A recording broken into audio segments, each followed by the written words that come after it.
So when last we met, or well, one of our heroes was leaving a precinct, or trying to leave the precinct.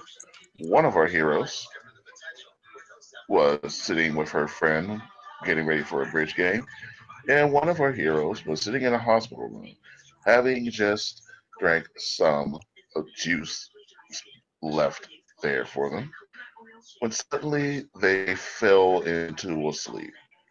As they fell into a sleep, they saw a person with a knife lift that knife and go towards one of the female patients in the room. As the knife seemed to be plunging towards her chest, our hero Oh, I was gonna ask you to bring my dice. That was the other thing. eyes and vision faded I want into to snap darkness,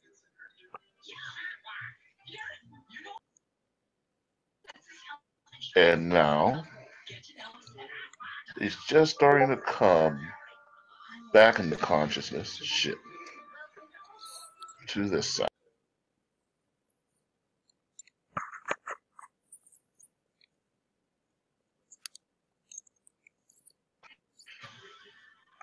So you're hearing the beeping. You're hearing a few voices go back and forth, some mumbling, some jumble.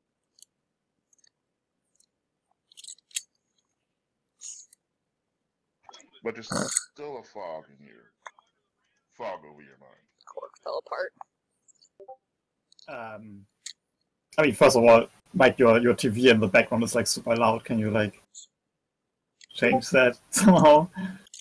Am I awake? You're trying to wake up. There's still a fog over your head. You're still seeing, um, yeah, you're still not clear headed at all. Ooh, Okay. smells good. Well, I'm trying to wake up.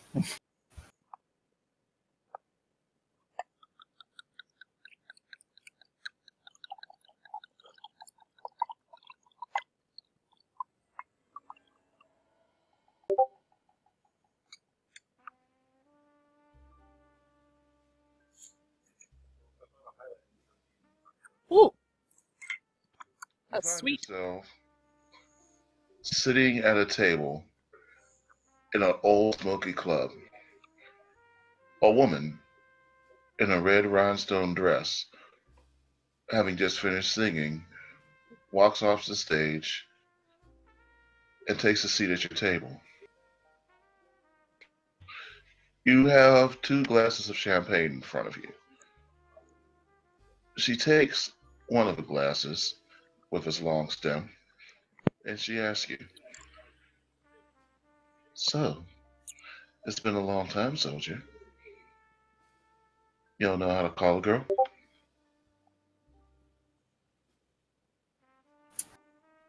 I'm sorry, what? I said you don't know how to call a girl. What's the matter, soldier? You act like you don't remember me? No. What's your name? Well, if you're not going to remember on your own, I guess you're going to have to figure it out, aren't you? Out of character, do I know her? Um, Jonathan Price does not know this woman. Do I know in what club I am? As you look around the club, you notice the decor, and this absolutely isn't like 1920s decor. If you had to guess, it looks like it comes from maybe a good 30 or 40 years earlier. Okay. Are there windows? Can I like look outside? Is this even America? Speaking of that, you look out the window and you see the Eiffel Tower. Okay. So either you're in Vegas in like 1967 or you're in Paris. Did she speak French? She is definitely speaking English, as are you when you hear your mouth open. But your voice doesn't sound like your voice. It does sound familiar. Is there a mirror somewhere? There's not a mirror, but there might be something reflective you can look into.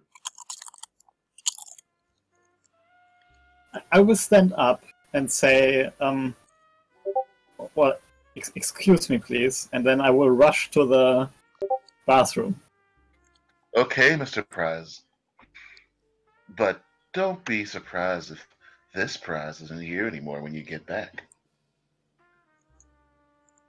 Well, I kind of ignore that because I'm feeling like kind of weird in my head, and I'm just going to the bathroom straight and look into the mirror there because I guess there's one. So, when you first look into the mirror, you notice huge beads of sweat. Really almost too much for you to be able to even see clearly as you try to look at your face. Well, I will just let the water run and like wash, let it wash over my face a bit to see better. Yes, you take some of the water, you let it run, you wipe it over your face, and as you wipe it over your face, you notice your face begin to, for lack of a term, disappear.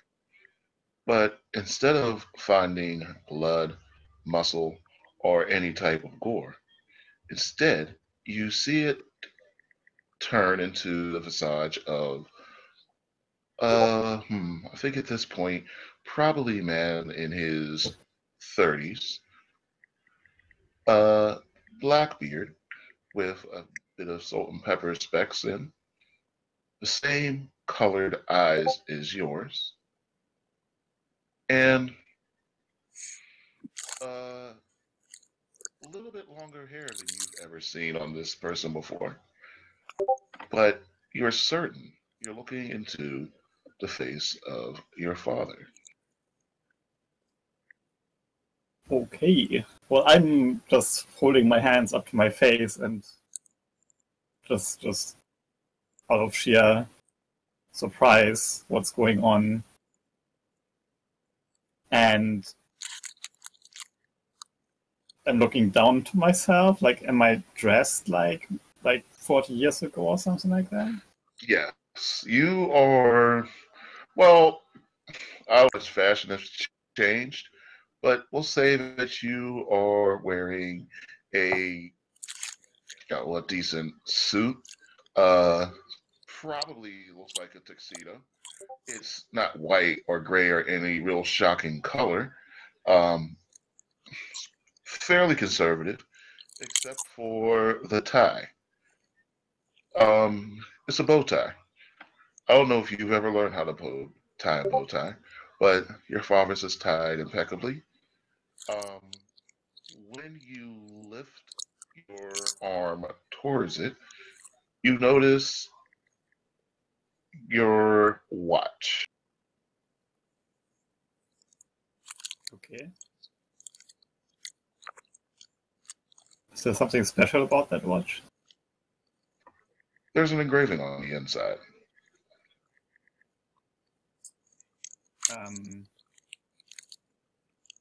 Well, I take it off and take a look. The engraving says, "To the loyal knights of Her Majesty's Secret Service." Ooh. Will I put it on again? I'm kind of proud right now.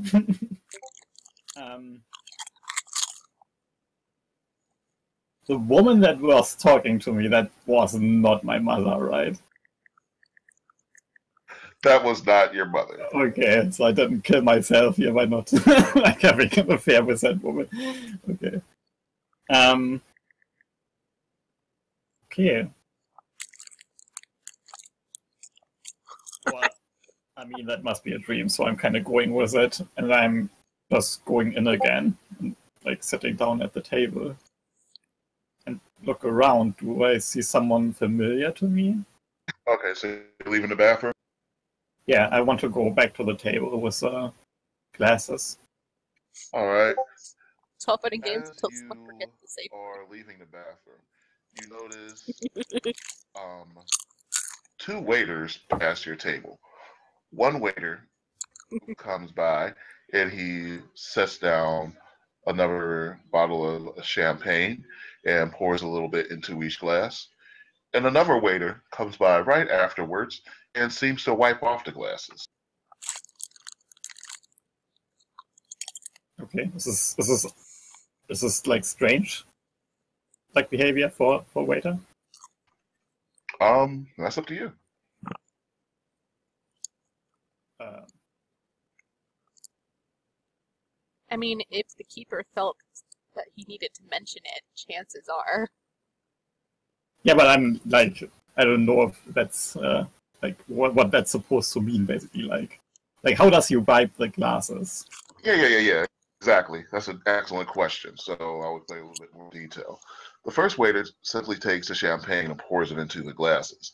The second waiter comes up and pulls out a cloth um, from some sort of metal container, and it looks like he's wiping down the rim of the glasses, particularly, also wiping down the whole glass itself all the way down to the stem. So he seems to take special care at wiping off the rim of the glasses.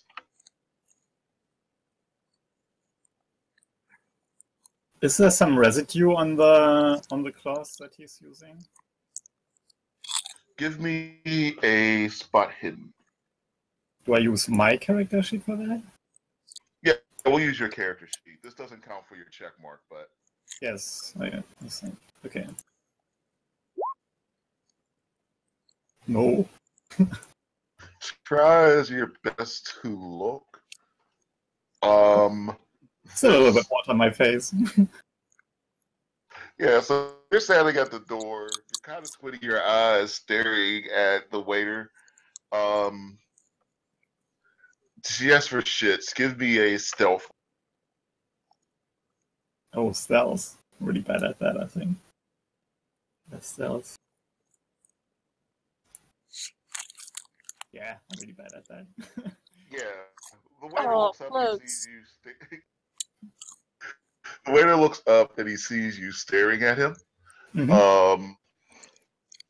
And he quickly puts back down the glass, walks away, um, almost without giving you a second.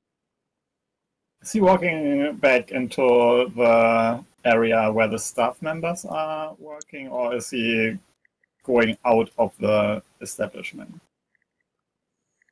All right. How would you like to look at him? Because it looks like he's walking towards a crowd. And what kind of like? How is this? How many people are there? It's a looks like a sizable party. Um, so I'll give you this much. It's a sizable party. Looks like there are several people here from several different countries.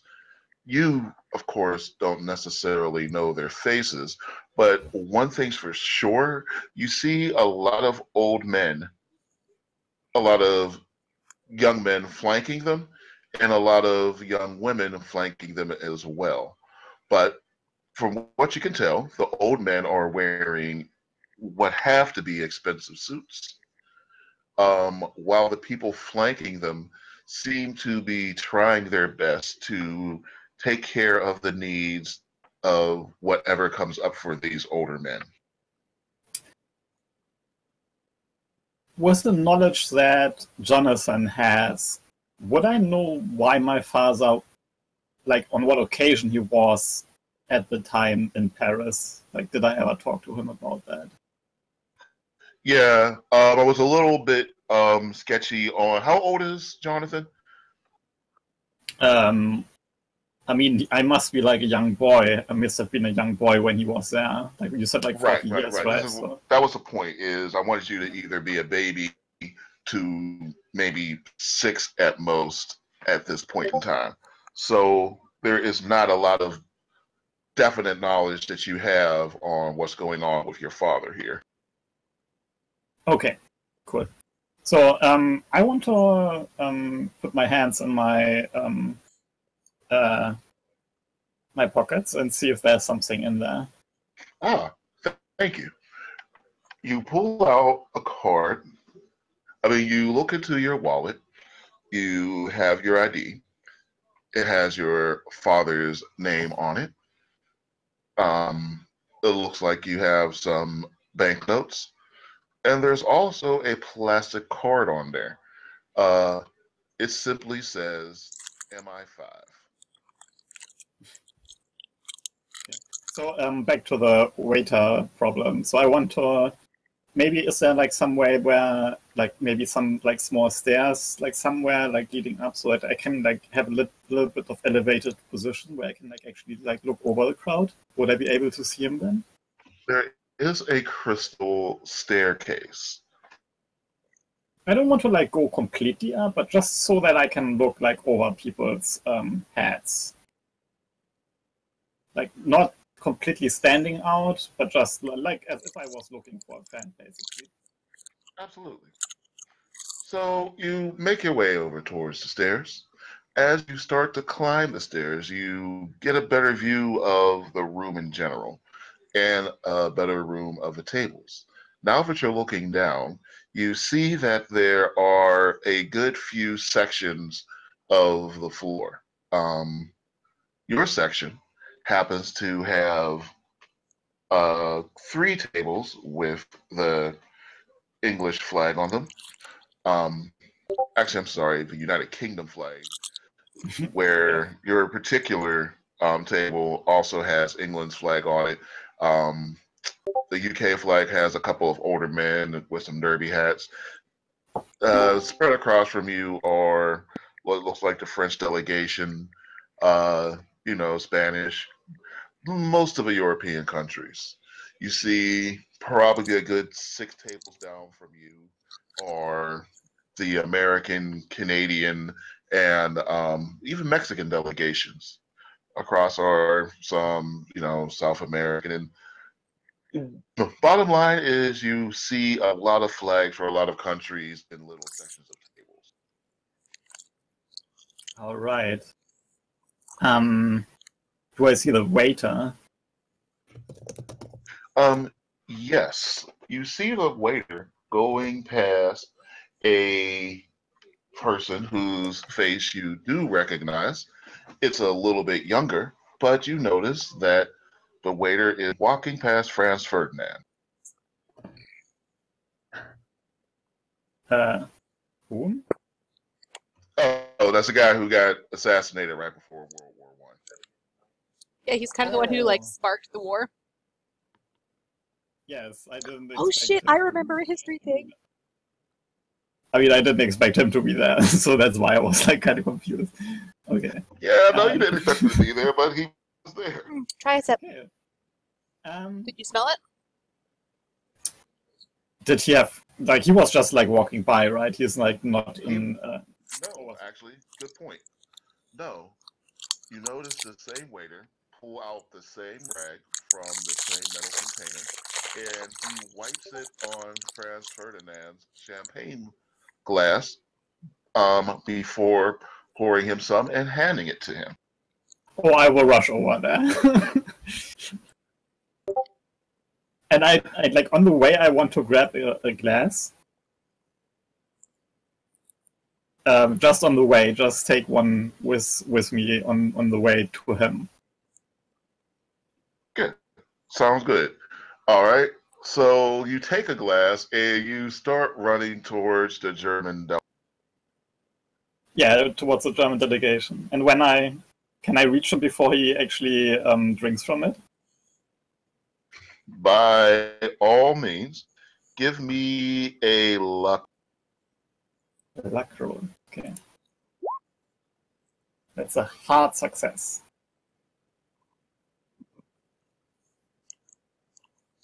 Nice.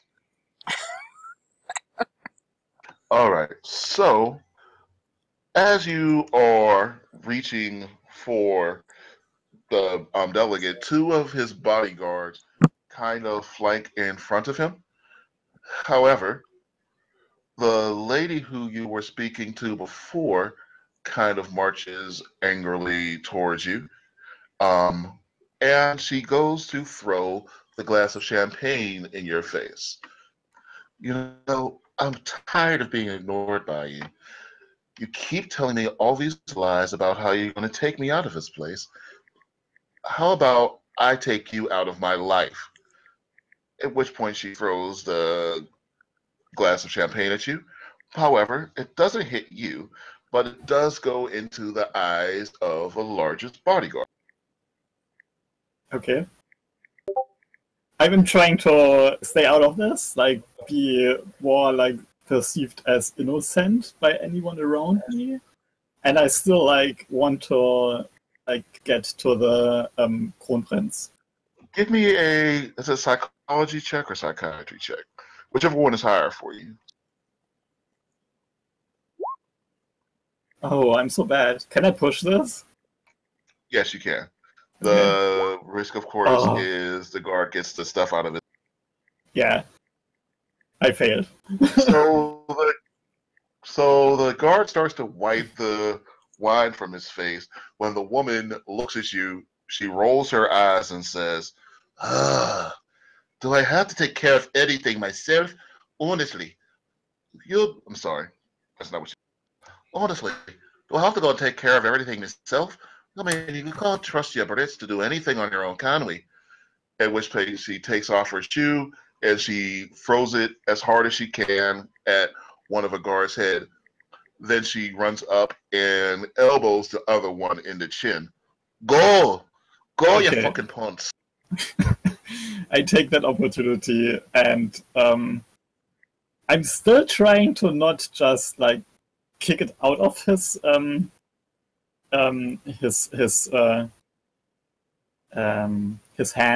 Like I assume he has it in his hand, right? Yes, he has it in his hand.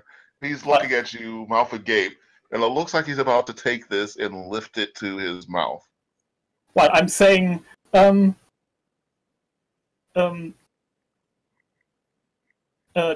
the crown, and I make like I want to like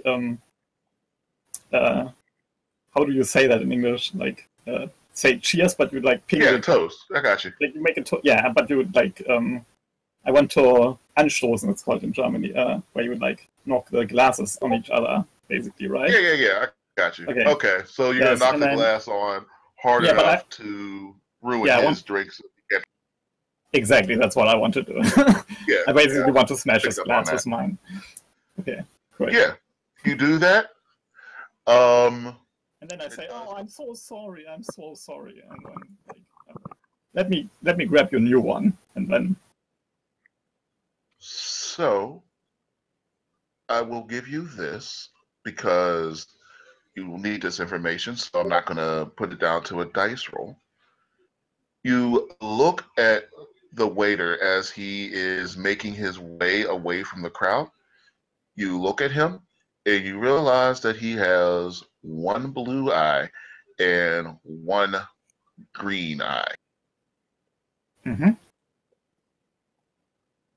He also has a small scar across his nose. Okay. I would try to follow him, like, now that I kind of, like, realize that I was actually there with another agent, and this is, like, obviously meant to be a plan to stop the assassination. So I'm actually trying to, like, run after the waiter. So as you start to run after the waiter, let's see here. We're gonna do it like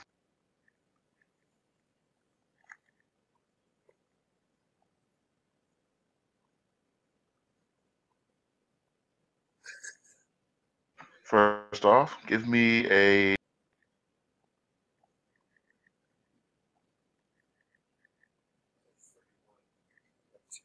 Give me a what? dex roll. Oh, right.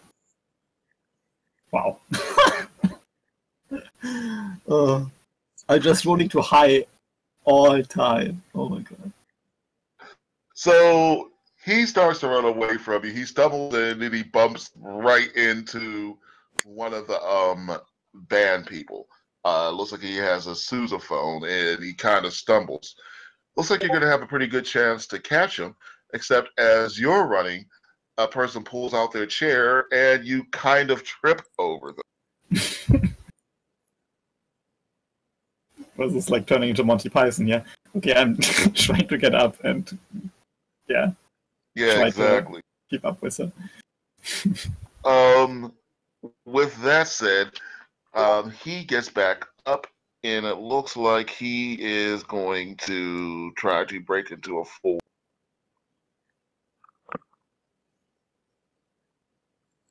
Full what? full run. All right. Yeah, well, I would do the same. I would try to keep up with him. I assume I should roll dex. Yes. Let's see. Oh, All right. So after you guys stumble, you both get back up and you start to hit a sprint. He is running through the kitchen. So you are also running through the kitchen. And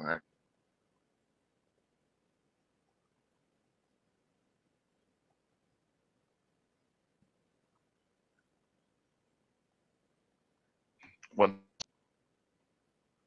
so you're cutting off one? no, I said 1 second. Sure.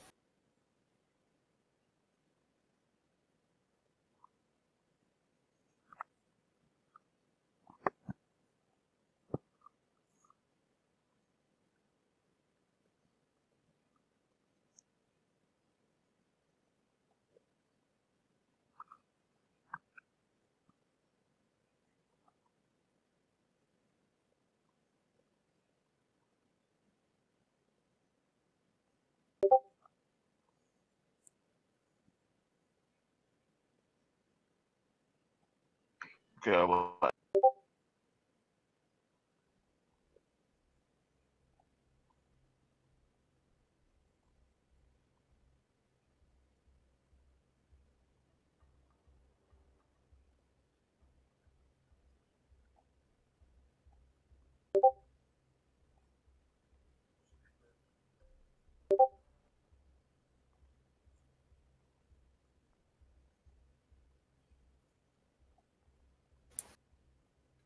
I lost.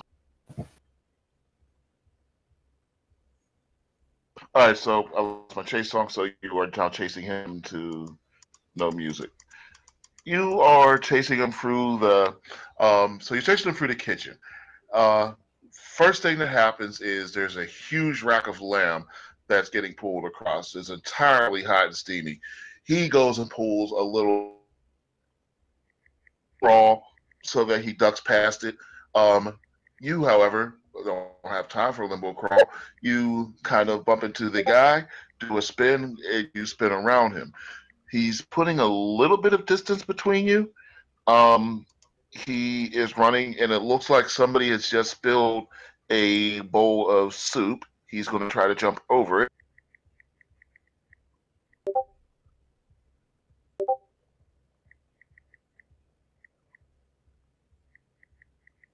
Ha!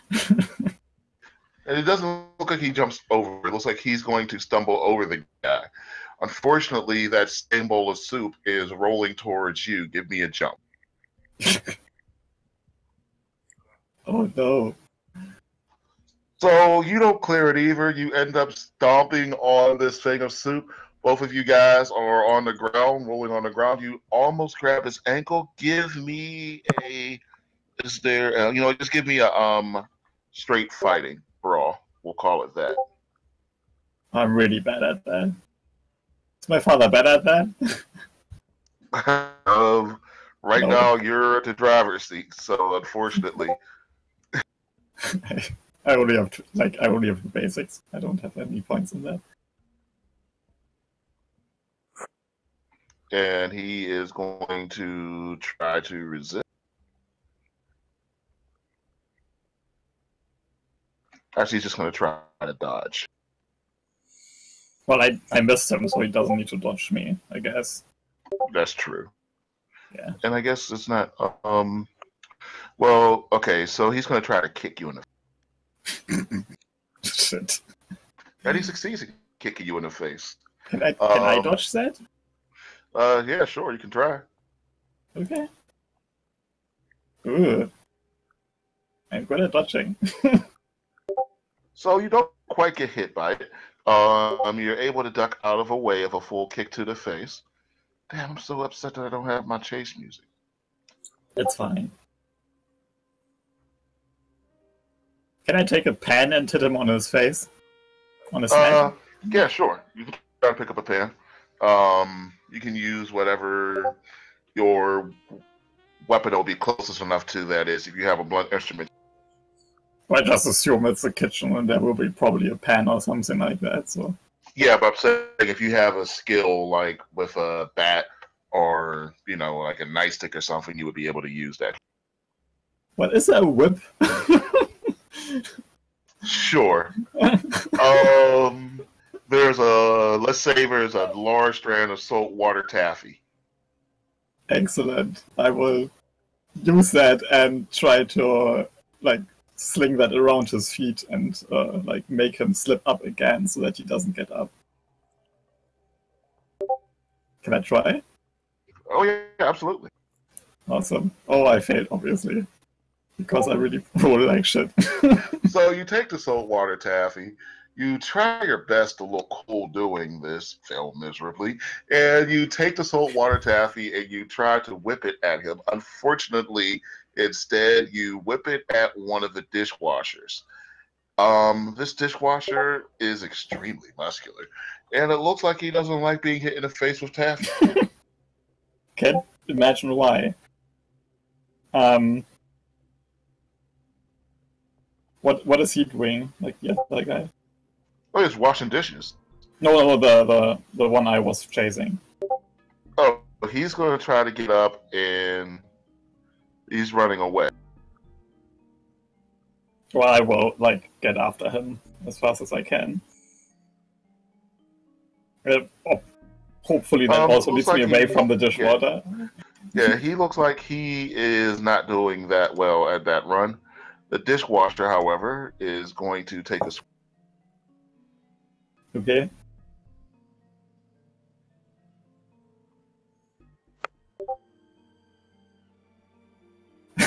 Yes, brass knuckles. Holy shit. Well, it's a brass pan. Fortunately for you, he missed, because that would have hurt.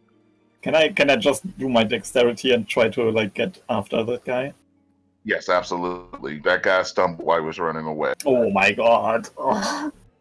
Wow. You understand that this is the worst chase scene ever at this point, right? I mean, the first chase scene we had ended up with a decapitated head.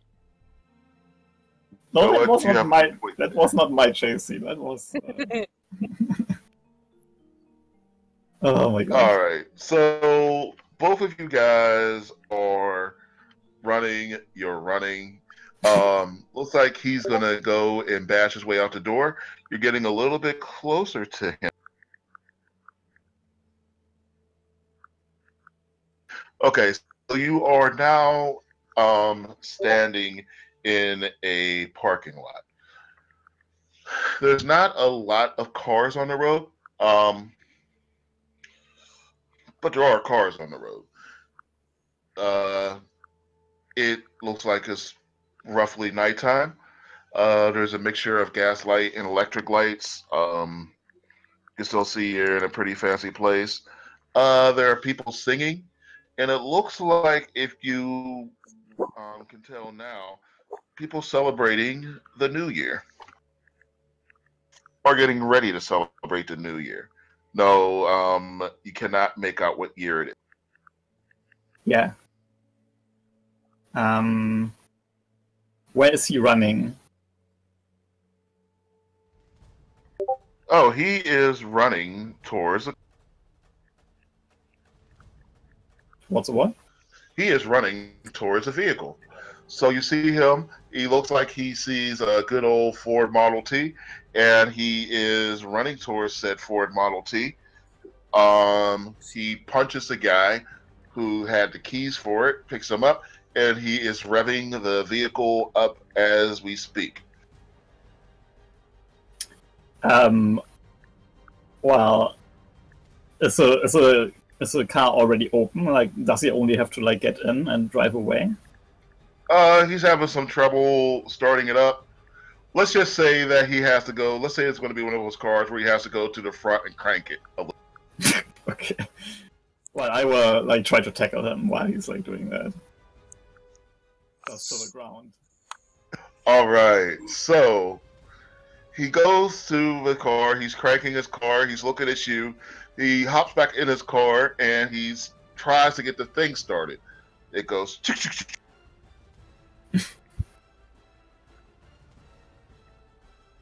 And let's see if he's lucky.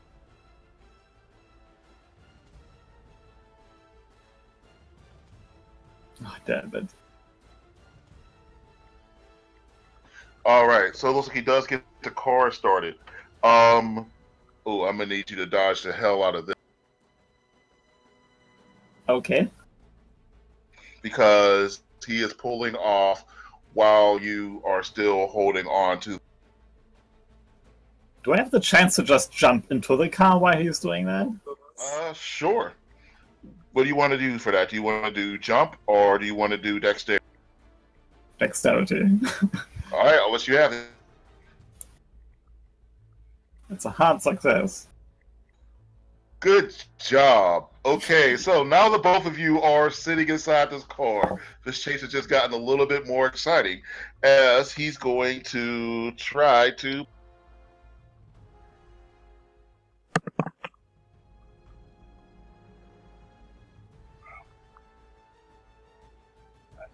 Oh my god. So he throws a kick right to your knee. As he kicks you in your knee, he manages to throw another hook and catch you on the jaw while still maintaining control of the vehicle. Can I dodge that? Maybe? I doubt it, but you can absolutely try. Okay. No. You cannot. Order to dodge that, you would have had to be an extreme roll. Yeah. I know. All right. So yeah, you try to dodge, but he catches you on the jaw. As he catches you on the jaw, however, he seems to swerve a little bit into incoming traffic. He's trying to get back control of the vehicle. I'm trying to just grab into the wheel and like turn it into a way that he's driving into a wall or something like that. We're still in the city, right? Like somewhere? Yeah, absolutely. Yeah. Go ahead and give me a brawling. Oh my god. Ooh. Good job. You managed to snatch the wheel away from him. You are pushing him into the thing. Let's see. Can he maintain control? And I'll let you do a drive auto as well. So you guys are going to be doing... shit. You're both going to be doing drive auto. Okay. Wow, we're both shit at that, obviously. Fortunately for you, however, you didn't intend to drive well. You just intended it to drive into the nearest object, Yeah. which luckily for you is a side of bushes on the road. So the car stumbles over. You guys are both coming to. As you come to, and you hear police sirens somewhere in the distance, all of a sudden you hear, "All right, Price, wake up. No. We got questions for you. Price, wake up. We got questions for you." Okay, I like slowly open my eyes and say, Franz Ferdinand! And yes. Come on, give the guy a chance. We got a whole lot of more investigating to do around here. Okay, I open my eyes. It's brown, Yes, right? you open your eyes and you notice. Well, actually, I'll show you what you notice.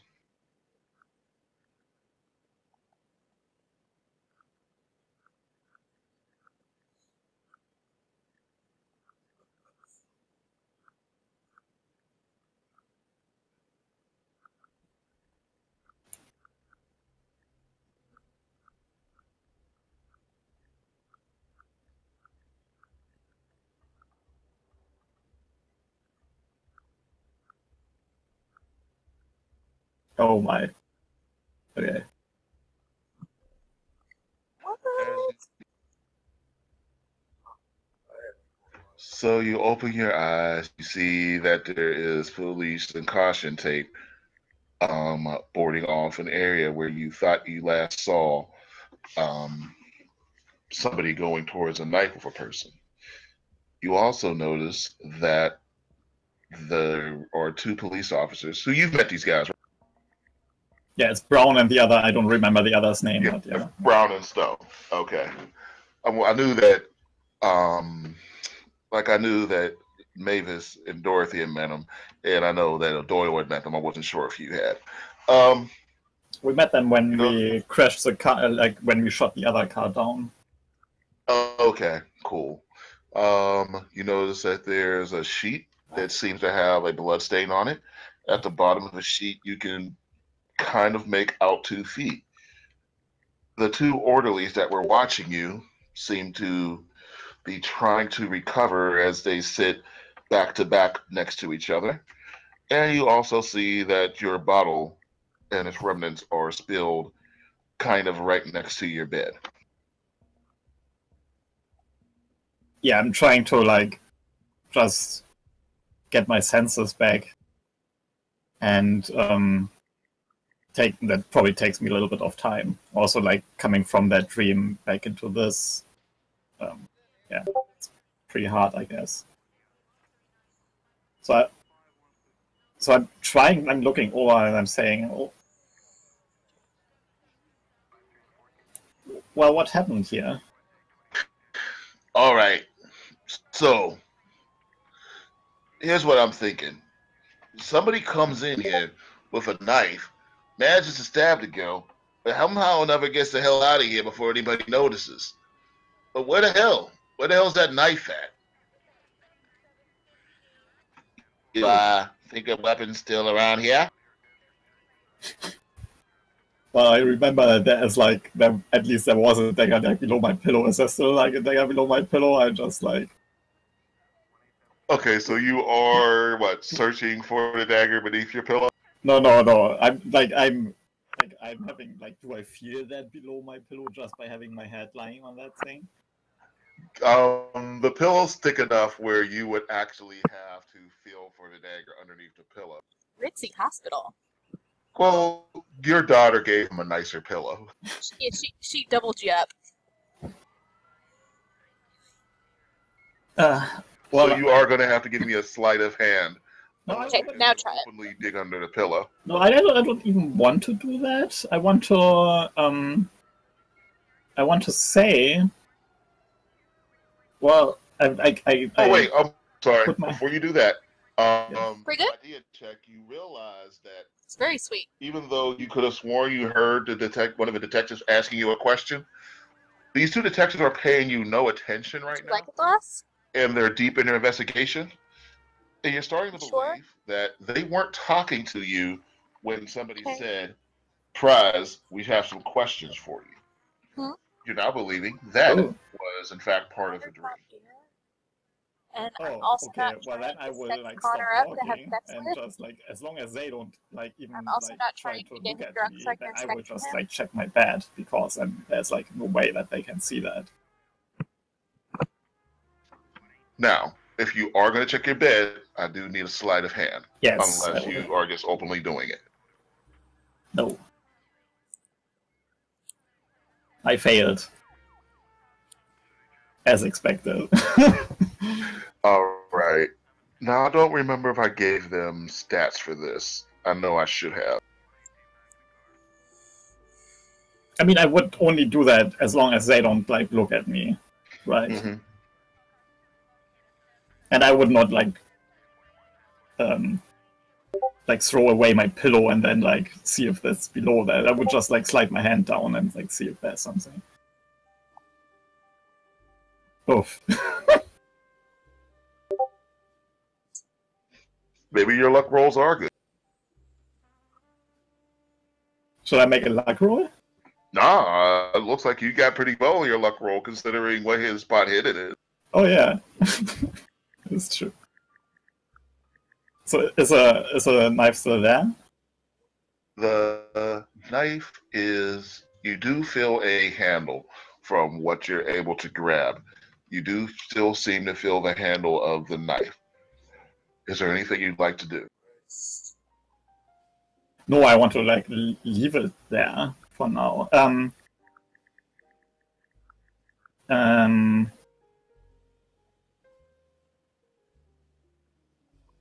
Well, I would they're not paying me attention at this moment, right? Like these two officers. That's a good question. I would like you to give me another Psychology? Yeah, or psychoanalyst, whichever one you use. That's a success. All right, so here's what you do now. Even though they might not be looking at you directly, these are well-seasoned officers, and them not looking directly at you is in no way indicative of them not paying attention to you. Right. So I will like try to like just sit up on the bed and say, Detective Brown, is that you? Oh, good to see you there.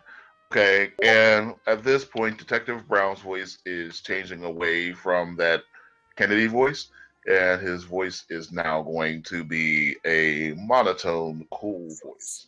So it's going to sound like this. Oh, hello, Mr. Price. I'm glad to see you here. So, it's a shame we're running into each other this way again. Did you see anything? Why, yes. So, what day is it? Is it? It's. I assume it's. It's Friday. Right. So yesterday evening, I was trying to sleep and to have well, to have it easier to get some sleep. I was having like a small drink from this bottle with these gentlemen and like pointing at the orderlies, and there must have been something in there, and it knocked me out. But Oh, before, and here I thought it was because you were a lightweight. Please, detective. No need to be vulgar. well, So, but before I actually passed out completely, I saw something. I saw someone like approach this poor woman and stab her. And I'm trying to give like a description of that person as best as I can, like as best as I remember. I think it was a woman, you said, right?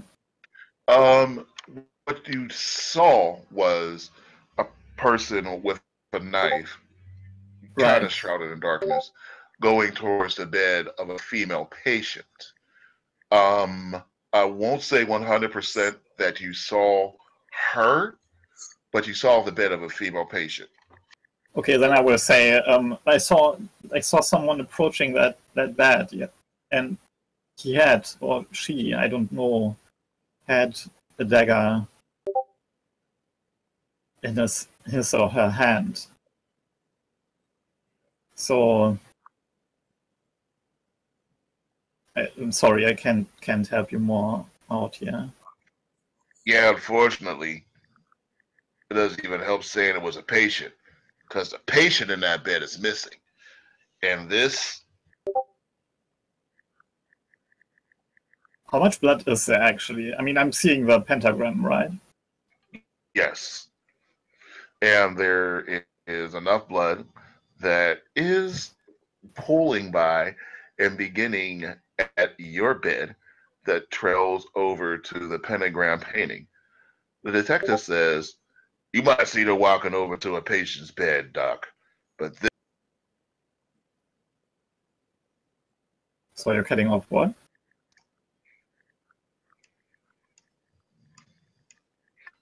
ain't no patient."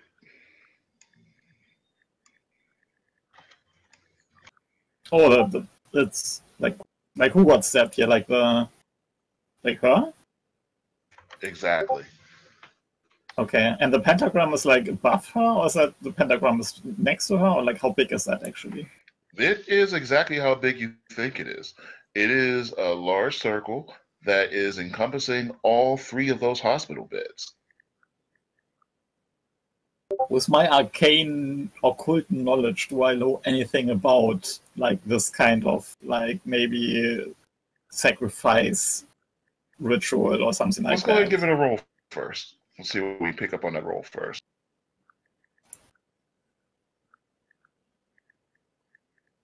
Okay, so this occult roll does get a check mark, by the way, Okay. as does that psychology roll. Mhm. With that said, you look at this, and the first thing that strikes you is this is haphazard and doesn't go with any particular sacrifice from any particular god, at least not one that you, know of. This seems much more like someone trying to create a show. Okay. Who's the victim here? I'm asking. The victim is named Nurse Jane Attaway. Did I meet her during the time at my stay at the hospital? Well, I don't know if you met her at your stay at the hospital. However, I will say that you should have met her in that school of yours. She worked inside the medical lab on your campus. Good God. Yeah. And Stone goes over towards the pentagram and says, "I don't think God has anything to do with this." Well, this seems to me more like a distraction than anything else.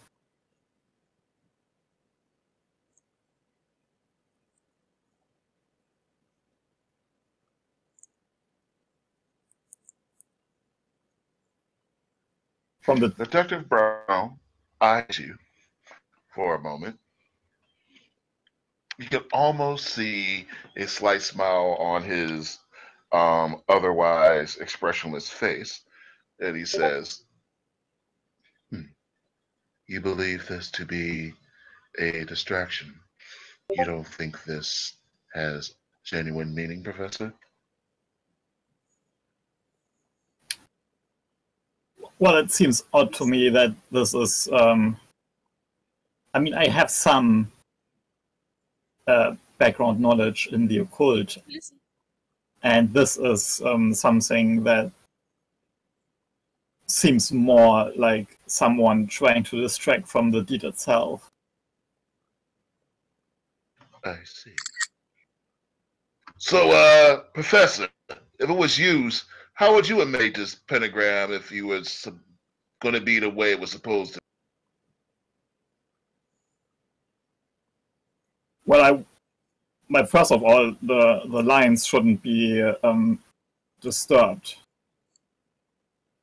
which is like a big part of this ritual would be that whatever is contained by the circle stays within.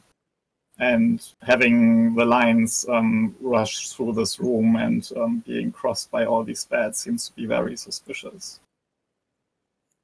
I don't think that was someone who is actually trying to like make a ritual. I think this is just a distraction from whoever is like actually did this. If you're up to it, would you like to take a closer look, Professor? Well, I mean, I'm not a medical doctor. That's right. He's not a medical doctor, and my patient isn't doing quite well enough to help you with your investigation, detectives. If you have questions about it, can you please contact him later? Honestly, you're upsetting my patients, and can we at least get those two out of their beds so they don't have blood on them?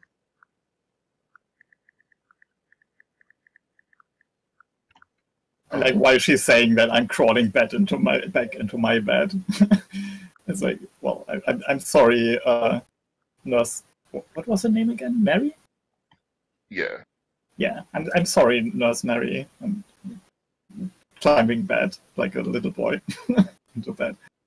I'm sorry, nurse. Oh shoot, I forgot her last name. What's Dorothy's last name? McGee. Dorothy's last name is McGee, but we had to pick a different last name for her, remember? Oh, right. Maiden name. And I forgot what we decided on. I think I wrote it down. I didn't write it down. Yeah, this is what happens. We always call people by their first name. Well, I call her Nurse Mary. That's fine. Yeah, you can. You're friendly with her. This detective would not ever call anybody by their first name unless he had to. That's true. Okay, well, in that case, I'll just have the detective who would say, hey, Mary, calm down. We're not going to go and get your pretty little professor all jammed up. So, I understand that you would like to get the rest of your patients out of here. We'll talk to them later. I'm certain they're traumatized. However, I'm wondering, is there any way you can show me to where you store your extra blood? We have reason to believe that this does not belong to the victim. Well, yes, of course. So the nurse and the detectives are leaving. Okay, when they are leaving, I want to, like, where are my clothes? Your clothes are in a small trunk next to your bed, or a small dresser next to your bed. Okay, at this point, I don't think anyone will actually like look through my stuff. So I'm like, I'm kind of want to like get a towel and just wrap the dagger inside, and then put it into like under or somewhere like beneath my things. Yeah, that seems fair. So a murder's just occurred. You are going to wrap up a potential murder weapon in a towel and put it with your stuff. Well, that's not true. I know that the murder weapon was like a different weapon because I could feel the dagger vibrate when that happened. Yes, this is true. You do know that. Yes, I mean I know that. Yes, know that. might look suspicious, but I know that it's not the weapon. But yes, you do exactly what you said. Cool. So at this point, they're the two orderlies. They are just we're still drowsy. We're still pretty drunk. And, you know, Yeah. Want to switch to Dorothy? yeah. We're about to go over to them in a moment.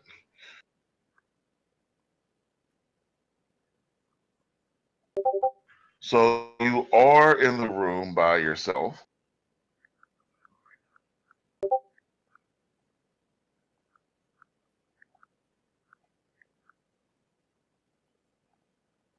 Anything you want to do doing while you have some freedom? Me? Mm-hmm. If you zoom out, you should be able to see the entire hospital floor. Well, I don't want to, like, be suspicious or anything, and I also don't want to leave the dagger, like, alone here in this room, like, without supervision, so I kind of, like, would just stay in bed and, like, not run around, I think. All right. Fair enough. I think I would, like, look at the murder scene still, like, a little bit and, like, see if I could see anything that, like, catches my eye before everything gets cleaned up. Yeah, by all means. So you put your feet on the ground, you put on your slippers, and you start to look at the murder scene. We fade to black, and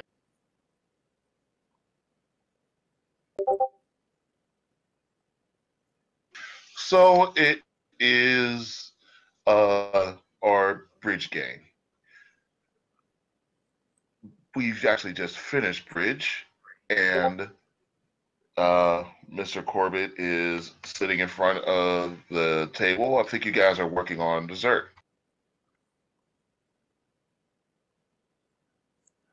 Cool. What are we having? Well, that's up to Mavis, isn't it? I'm a huge fan of cheesecake.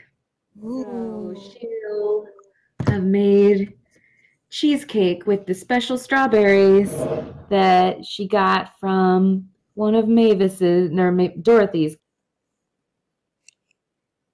All right. So this delicious cheesecake comes down. You sit it on the table. Oh, so I see you brought out the good dishes, and looks like you've even managed to go and make a cheesecake. Mr. Corbett, please forgive my wife in case you get deadly sick. Shut up, you ass. Now, both of you stop it. He's our You guest. started it. Mavis, What? you're embarrassing. Thank you for the cheesecake, ladies. Oh, don't mind Donald. He just thinks he's being cute. I have to make the cheesecake. It's perfectly fine. I must say, Dorothy, my wife does not deserve you as a friend. Oh, I must say, my wife does not deserve you as a friend. You shut your mouth, you little bag. so Mr. Corbett, do you still own that property? We went by the house the other day, and it is just beautiful. Oh, yes. It's a bit harder to keep up with nowadays, but it's certainly still mine. Wow! Do you ever spend time there? In my house? No, in Victoria, is it Victoria? Oh, wait, are you asking him if he's ever been to the house that you guys investigated? Oh, he looks at you and says, I'm sorry, what home? Oh, it was the one that, what was his name? William? Eugene. Andrew. Matthew. Oh, Matthew Corbett used to stay at. I think he built it. Who bought it? Walter. I Walter. think Walter was the guy's name. Walter Corbett. That's like my great grandfather. I've never been to his old property. No. Oh, well, it's just fabulous, dear. Did you know it was on the market? That old place. Yeah, we didn't take it because we thought it was still being haunted about the time when great grandfather died. Haunted? That's what they said. So we let the place go, let it go up, and we were able to build some of these other homes now.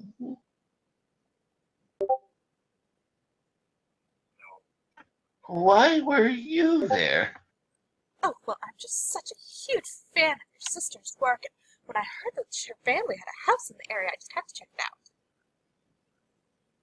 So you find out about famous people, you just go to their house? In any case, I've read her novels, dear, and you can just tell from her writer's voice that she is a very warm and loving individual, and I'm sure she'd have no problem whatsoever meeting a fan. She was always the more popular one, yes. Always outgoing, always with all the friends, out there in her little adventures, riding her bike and horses and playing tag and all those other dangerous things.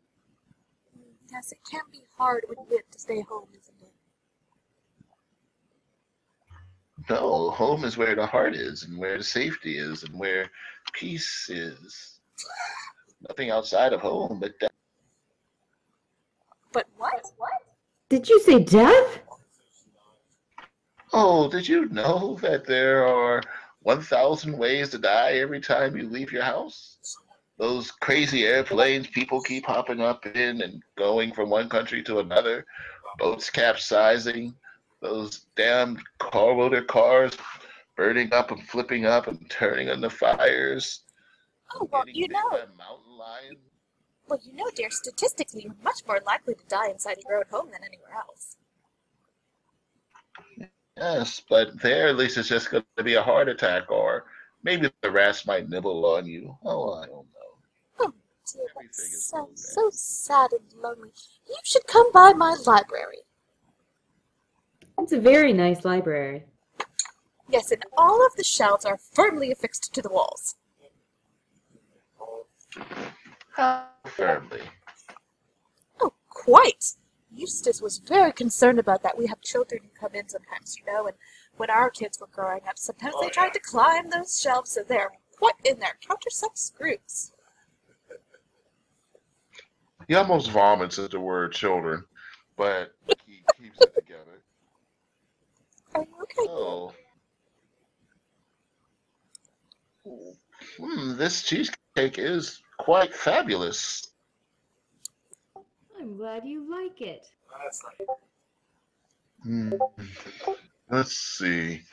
I can't believe you didn't kill the man. I think I'll go and have a slice myself. Oh, I wouldn't, honey. Maybe it was meant for you. As if you'd ever do anything meant for me. And he goes and he slices himself a piece of cheesecake, and he doesn't say anything rude to you after he. Oh, he must have really liked it. I imagine Mavis would look pretty happy about herself. So,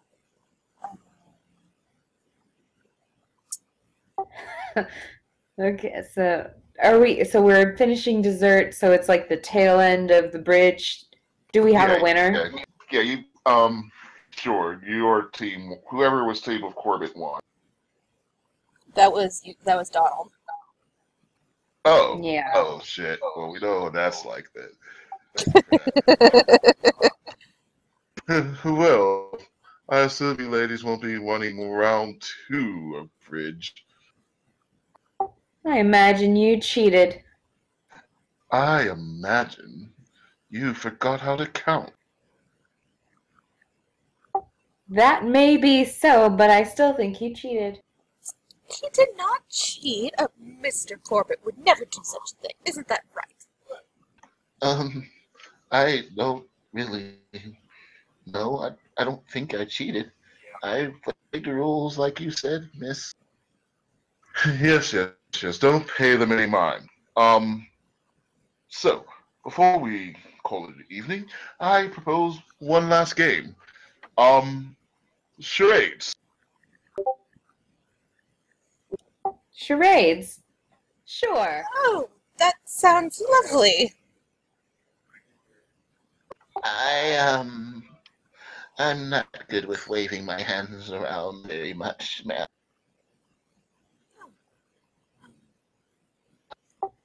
Oh, do you want to play? Or would you rather chat? Oh, he's just being shy, I'm sure. With such a great family of orators, you could handle this just fine. You can be on my team, dear. No, no, no, no. This one won't be for teams. What we're going to do is I'll take some topics, I'll put them in a hat. We each get up, we see who amongst us can guess whatever it is the others. Yes, that's how you play charades, dear. But there are no teams. The winner is the one who acts out the items the most perfectly, the most exquisitely, so that he can communicate his message without words, but only with the power of his own body. You really like your charades, don't you? Oh, it is the sport of gentlemen. Only the truly subtle, the truly sublime are able to capture the essence of every idea with just the look in an eye, the twitch of an eyebrow, the flicking of an arm, or the waggling of a finger. Well, why don't you go first? Show us how it's done. Very Yes. well. Watch.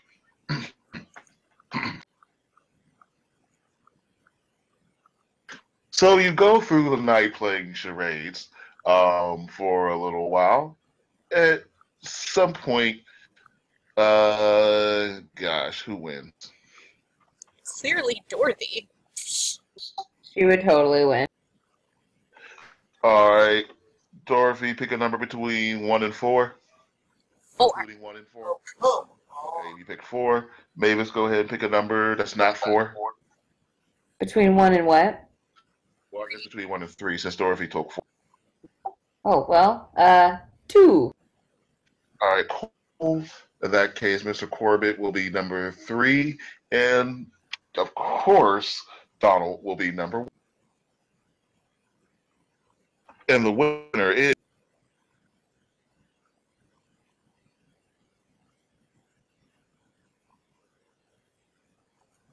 And the winner is Donald. He's gonna be insufferable tonight. Oh. My dear, sweet, untalented Mavis. See, and this is why I am in charge of the creative wing of the magazine now. This, it's okay. You can only work with what you have. You better get out of here before I throw my shoe at you. One more word, and I'll throw it. Of course. And we certainly know that you can't possibly lose a shoe. I mean, if you lost a shoe, you'd only have 175 pairs of shoes. She takes one off and throws it at it. All right, go ahead and roll throw for me. Okay. Okay, searching for it. I feel like it's on there. I'm almost sure It's like the top right, I think. 3rd row.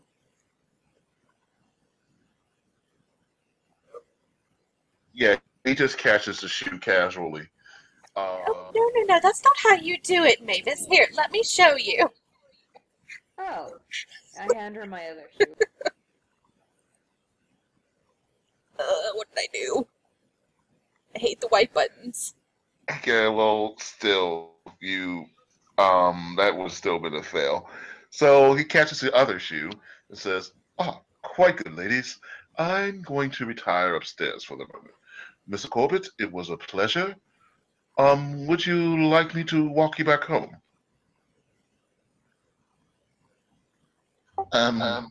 Yes, please. Do come by the library, dear. I'll certainly try. Well, we could walk you. We invited you, so we could walk you. Fine. Go ahead and walk your new friend. You're not the boss of me. I'm gonna walk him because that was my suggestion. You just go upstairs, you old. Good night, Donald. It was a pleasure to see you. Come along, Mavis. Good pleasure to see you too, Miss Dorothy. Do hold that book on wives and where to bury them for me, won't Yes. Come on, Mavis. Let's go. She's glaring at him as I imagine Dorothy tries to push her out of the room. Oh no, she go get another pair of shoes. Oh no, she grabs you by the ear and forcibly pulls you out. I guess there's probably another pair of shoes in the hallway or something. Yeah. Yeah. There's a pair of trainers or just a pair of boots or whatever you like. Mavis steals Donald's shoes. Ooh. Yeah. They wear the same shoe size because he has tiny feet. Exactly. Or, as Donald points out, no, it's because you have big feet. But no one knows for sure who's. Dorothy knows, but she would never tell. All right, so you guys are walking down the street. What are you going to talk to him about now that he's outside of the pressure of you guys all yelling at each other? Okay, actually, he's going to start with you. So, you said you've seen my old family home? Oh, yes, dear, we both did. Isn't that right, Mavis? That's right. There was it's so many things. It had lots of character. Oh yes, lots of character. He believes None of you. it mean or anything. He what? Yeah, he believes you. And you said your family knew it was haunted?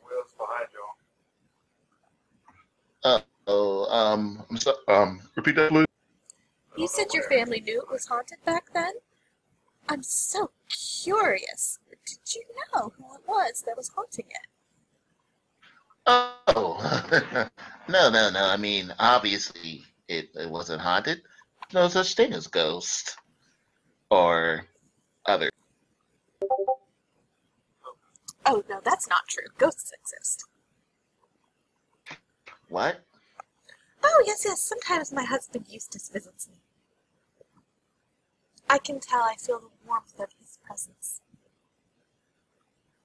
He's starting to turn red from embarrassment. Why is he embarrassed? I want to understand why. I want an idea roll. Can I idea roll that? Yes, you may. That's it. Or you can do a psych roll if you want to. Oh, my sight's not very good. Oh, it's really not good. So you don't know why he's embarrassed, but I believe Mavis may. How old is he? So Mavis, you see him flush red when she mentions her husband visiting her at night. And you come to the conclusion that he believes that she's just using a vacuum attachment. A vacuum attachment? Oh gosh. So, when they first started selling vacuum attachments, and No, I even know what you're saying. oh, okay, cool. Thank you. I didn't want to get too. Are you talking about men using it on their genitals? Not I'm talking men. about women. What? Huh. Yeah, this is totally a thing. That's all we'll say. That's really interesting. That's how you cured hysteria. Really? Oh yeah, that's actually why vibrators came. You know what? I'm recording this, so let's talk about that later. Okay. So anyway, yes, he totally flushes red when you say that. Oh dear. Okay. Okay. I understand now. Oh, Mr. Corbett, I see you are quite flushed. When Dorothy said, what was it that you just said? Oh, that sometimes it feels like my dear departed husband watches over me. That's right. Does that embarrass you, Mr. Corbett? Oh, to each their own. Each their own. Man, woman's house is their castle. Anyways, yes, Eustace, he was such a dear, and it was such a shame when he passed, but I've come to terms with it. He left me his library, you know, and of course he also left me his brother, but I can handle him. I'm still having trouble coming to terms with the loss of my father and then my wife. I Oh, you're a still widow. can't. Widower. Oh, yes. I'm a widow, dear. It's so hard to adjust without the other person. I don't know if I ever will. Give it time and take on new passions. Why, I just decided that I was going to become a spy, and I got a wonderful job, which of course led me to Victoria Corbett's house, and we got to check it out, and it was haunted, and there was this really insane dagger, and it was flying, and there was magic, and then there was that grave that was filled with rats, and really it was quite an adventure. Oh, this is my home right here. Will you two be fine back on your own? Oh, yes. Oh, Mr. Corbett, I have never been in your house, and we've been neighbors for so long. Could you give us a tour?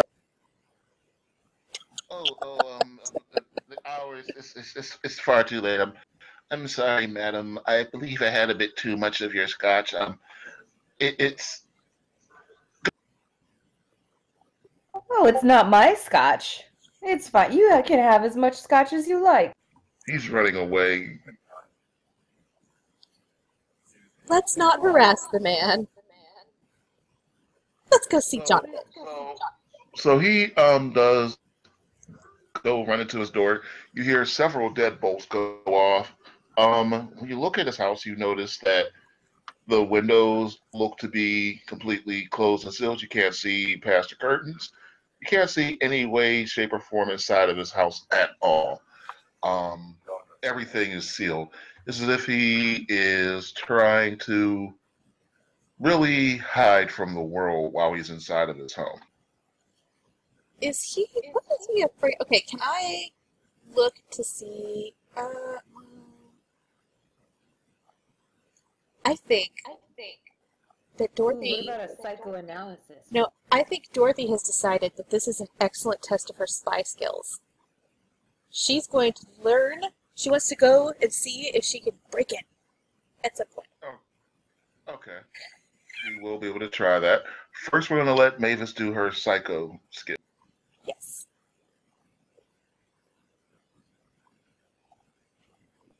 Yeah, my psychoanalysis is very poor.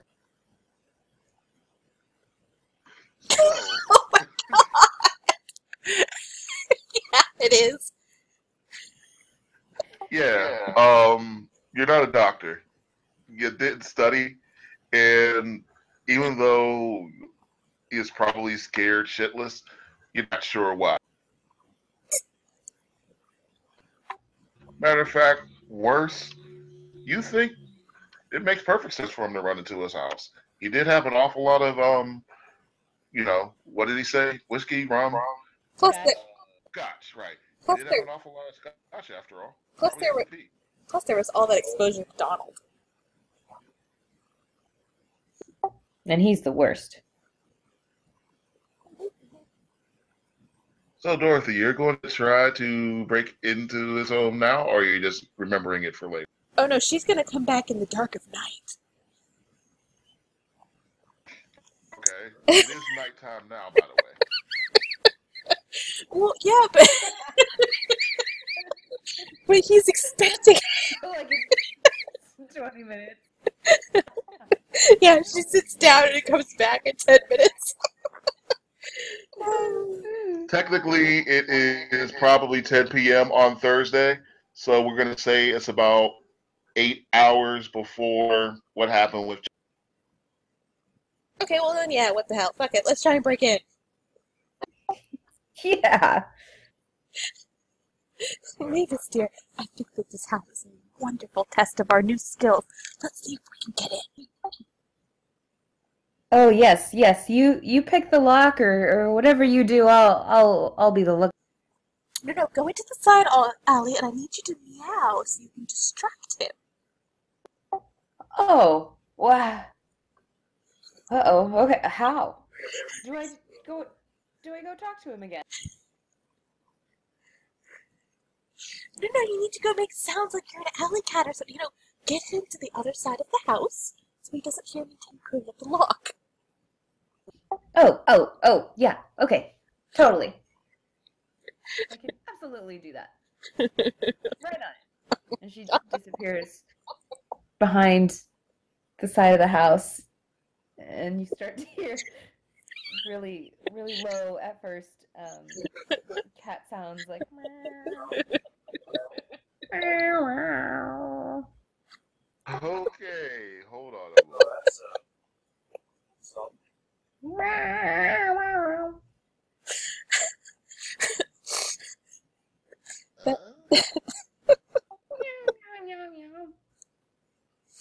And it gradually gets just like a little bit louder.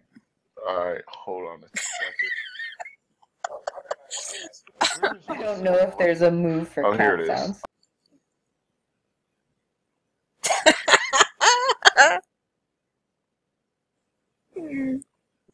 Does that mean he doesn't hear my cat sounds? It does mean he didn't hear your cat sound. Dang it! I'm still gonna try and pick the lock.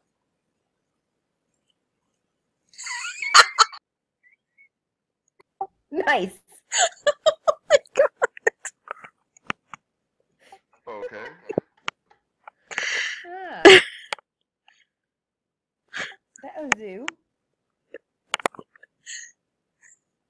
Except not on the door, because you said he had several deadbolts. She'd probably try and get a block on one of the shutters of a window. Okay, so what were you trying to unlock? Probably the nearest window that has a locking apparatus. If they're sealed off, surely something locks or closed, yeah. Window. All right, so you are able to take your lock, and you are able to pry open one of the little bars locking the window lock.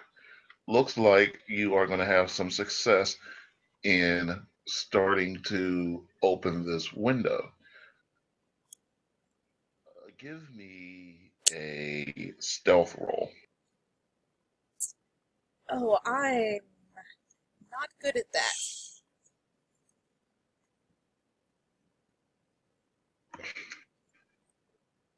Okay. Now, give me a spot hidden. I am good at that. You see a shadow get up, and the shadow seems to be growing in size towards the window where you are. So when it unlocks, I imagine she'd just be like, "Ha!" Because I mean, she doesn't actually care about getting in so much as proving she can. Yeah, sure, by all means. Look, Mavis, I unlocked it. The shadow is growing larger towards you.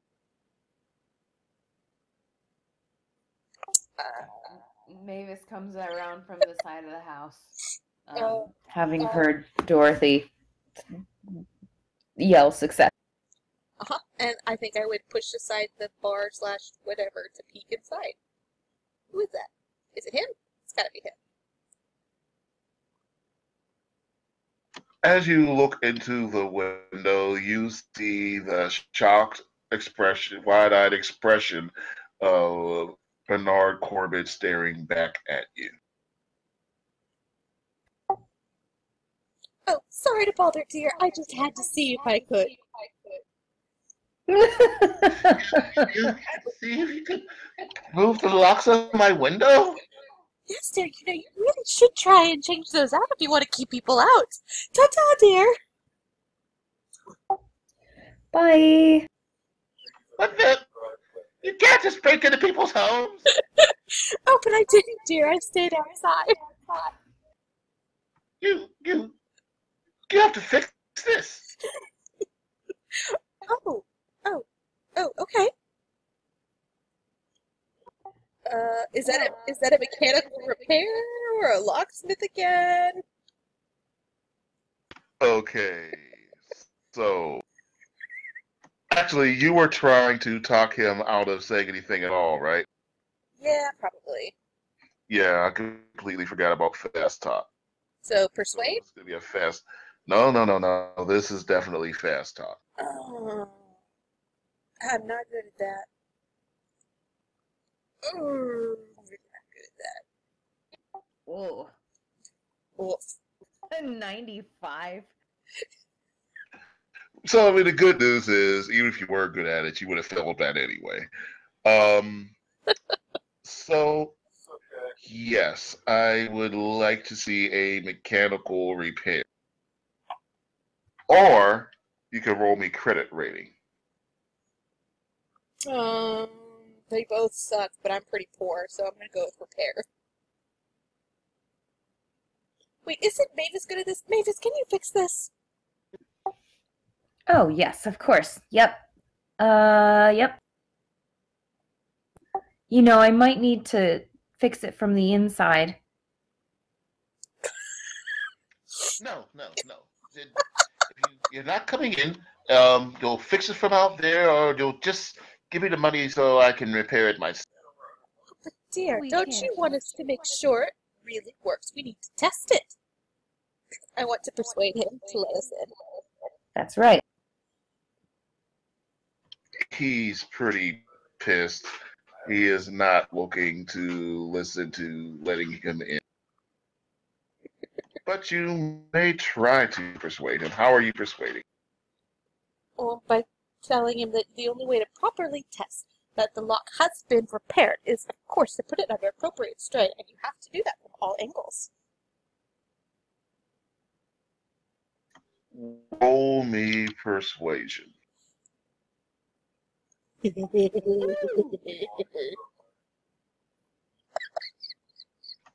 seems to be thinking about listening. Let's see.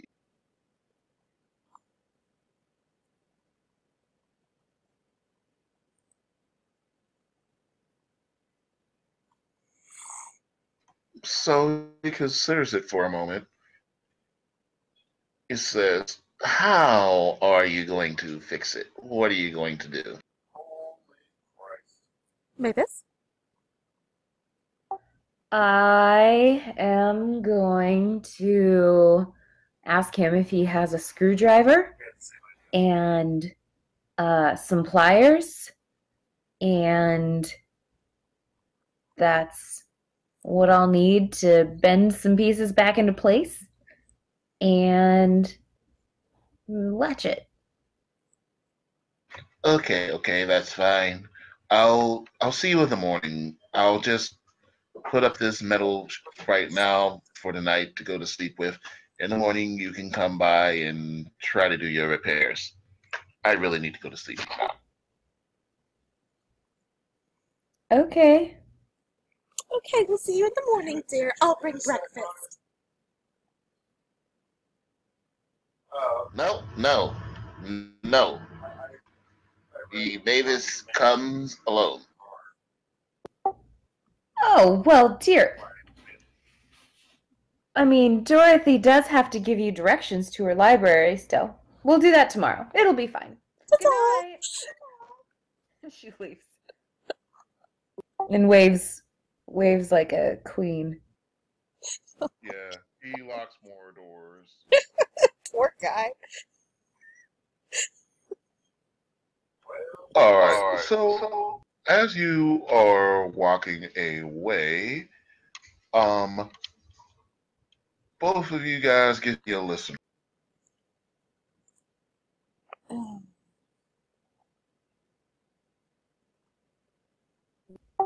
We're bad at listening. So as you guys are walking away, you hear some more crashing and stuff inside the house, but it sounds like just some more locks and whatever. Uh, yeah, we're all good. So what are you guys gonna do next? Go to bed. Totally. And to be fair, Jonathan didn't technically, truly have a chase scene. No, I'm not criticizing. Please, I'm sorry. I did not mean that as No, I know that. No, I know you were. I'm just saying, technically, Jonathan didn't really technically have a chase the scene. ghost of Jonathan's father had a murder scene. Chase scene, all that jazz. We made a paranoid guy more paranoid. Oh, Alright. God, it's a wonder she hasn't gotten herself killed. All right, so you guys are walking back home. Great. So you guys are walking back home, right? Yeah, I'm gonna go home. Get some sleep. We have to be there in the morning to fix his lock. That's right. All right. As you're walking down the street, you notice a bus stop. On this bus stop, it says blah, blah, blah, hospital. I don't remember if I gave the hospital a name or not, but this is a bus stop that goes towards that hospital. Oh. Gotham City. Yes, we're not going to call it Gotham Hospital, but yes. Oh. Fine, Gotham Hospital, why not? Yay! No, call it something slightly less on the nose, like Cobblepot Hospital. Cobblepot. We're not calling it Cobblepot Hospital. What? At least that's a specific threat. Gotham, good lord, you know what you can run into there? I mean, it's probably just Arkham Hospital. I mean, Arkham is really small. Yeah. Well, yeah, you're right. It probably is. We'll just call it, You did name it, actually. Gerard. We'll call it Ghostlick General Hospital. Anyway, the hospital. Okay. Sure. So there's a bus that pulls up. Looks like there's only a few people on the bus. Cool. Do we see anyone we know? Give me a spot hidden. Maybe not even spot hidden. I don't think there's a thing just to look at stuff. So yeah, we'll kick with.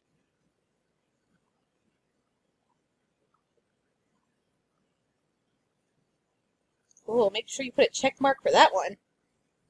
All right, yeah, definitely put a check mark for that one. Okay. So, Mavis, you look onto the bus. You see You see 6 people. 4 of them are wearing medical uniforms.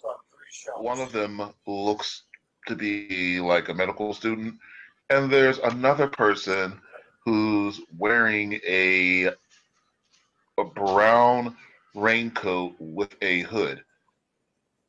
The hood is up, and they are sleeping or laying against the window as if they're sleeping. Is it raining out? It is not raining out. Well, what a silly man wearing a raincoat and it's not even raining. What did you say? You also can't tell if it's a man or a woman. Well, I think she'd probably just assume it's a dumb man. By all means, it's like you can't tell if it's a man or a woman. What are you talking about? What are you talking about? There's a man on that bus that's wearing a raincoat and fell asleep on the bus. What? It's very strange. Oh, I'm torn. Torn? Yes, because I think it would be fascinating to follow the young man, but, it is late. And we don't know where this bus is going. Oh, it's coming from the hospital, isn't it? Or is it going? Is it coming or going? To the hospital. Oh, it's going to the hospital. Oh, well, I mean, do you think they'll allow late-night visitors to Jonathan? I don't know, but surely Mary has this wonderful lounge that they sleep in sometimes, when they're on call 24/7, and I have on occasion stayed, not that she really was too fond of it, but I'm sure we could sleep there. Let's go. The bus pulls off. It pulls out, is what you said? Pulls off. Oh. Well, maybe in the morning. All right. So you are walking your way back towards your house. As you're walking, you step into a sticky puddle. Sticky puddle? Yeah. Well, I would like to look at the sticky puddle. Sure. You look at the sticky puddle, and it is, for lack of a better term, a maroon puddle. So, given her recent adventure with pools of blood, would I recognize this as such a thing? You recognize that they are stepping inside of a Pool of blood? pool of blood. Where did this come from? What is that? Pretty sure this is blood. Does she say it loud enough that it freaks out the people who are walking through it? Well, so you two. No one got off at this bus, right? Nope. And no one got on. Nope. So it's just a pile of blood by the bus stop without any other context. Right. I would like to look for context. Sure. So, here is what you notice when you look down and you see this pool of blood. There's a pool of blood, and you do realize that before the bus stop that you are at now, it looks like there was a bus stop about 2 blocks back prior to this one.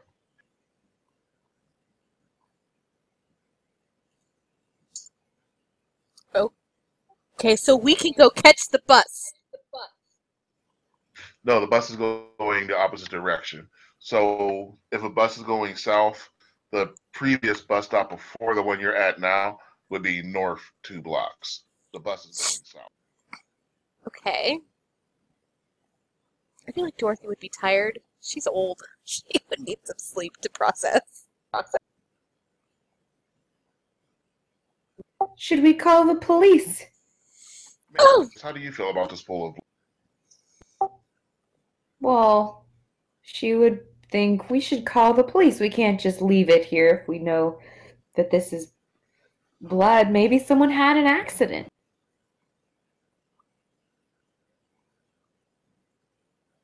That's fair. And maybe they got on an earlier bus to go to the hospital.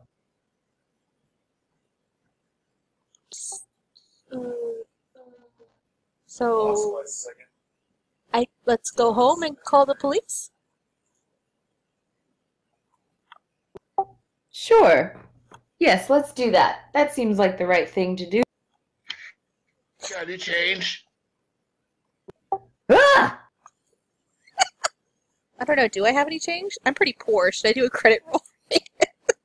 A homeless person does walk out of. Well, he shouldn't even be here. This is a pretty exclusive neighborhood, but a homeless person is walking around. On Billionaire Street? Yeah, actually. I can't believe I named it that.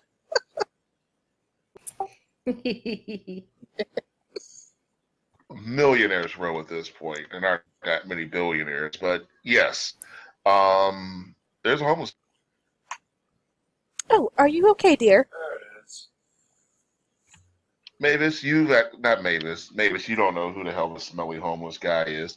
Dorothy, you've kicked this guy out of your library before. Oh, okay, what's my relationship with him? Why did I kick him out? Because he stinks and he doesn't read and he just slobbers on books. Oh, well, I don't like him at all. What's his name? I feel like I would know his name. Pete. Pete. Oh. Pete. What are you doing here? Yeah. Who's Pete? Pete, why are you grumbling? Who are you?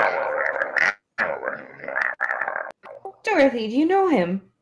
Oh, he's just this awful brute comes into the library and he drools on the books, doesn't read, smells awful. But, I don't think I remember him barking like that. Are you okay?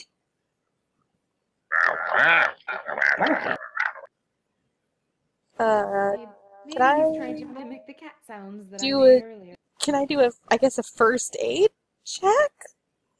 You could. I was actually hoping you were going to go with the whole Chewbacca, you actually know what the fuck he's talking about thing. But I'm sorry. yes, you may do it first. That's cool.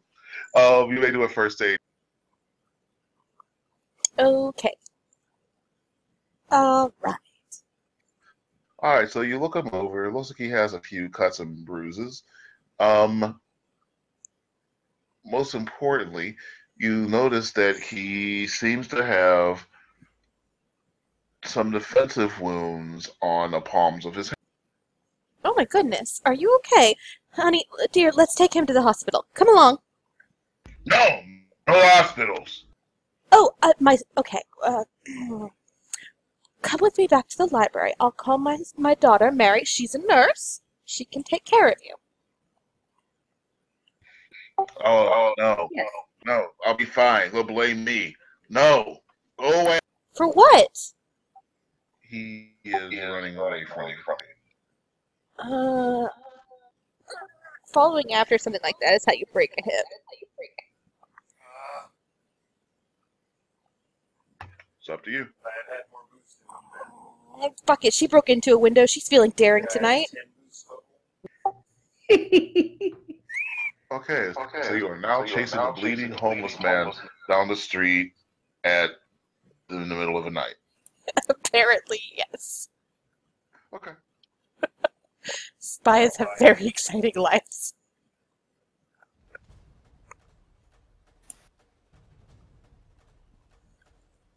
Okay, so he's drunk with a broken leg, and he breaks off at a blistering 5 miles per hour. I'm pretty sure that's fast. Should I roll dex or? Okay, what I mean to say is he's breaking off at a blistering snail's. Yeah, she follows at a blistering snail's pace as well because she's 76 years old and it's past her bedtime. All right. So, after about So 10 probably seconds like 3 of miles time, an hour. both of you guys are halfway down. He is limping. So, as you can imagine, he's limping extremely slowly. We do have the exciting chase music playing, but you guys are both moving at an absolute snail's pace. There is for some reason, you don't know why they're up so late, but there is a toddler riding their tricycle. He passes both of you. Uh-huh. There's also somebody, for whatever reason, owns a three-toed sloth. Dorothy, you almost catch up with the three-toed sloth, but you just can't quite close the distance. That young man should be in bed. She comments to the tricycle. Mavis, are you helping out in this chase at all? Get him, dear! Get him! Yeah. So she's helping, and she's probably like, "Where are we going?"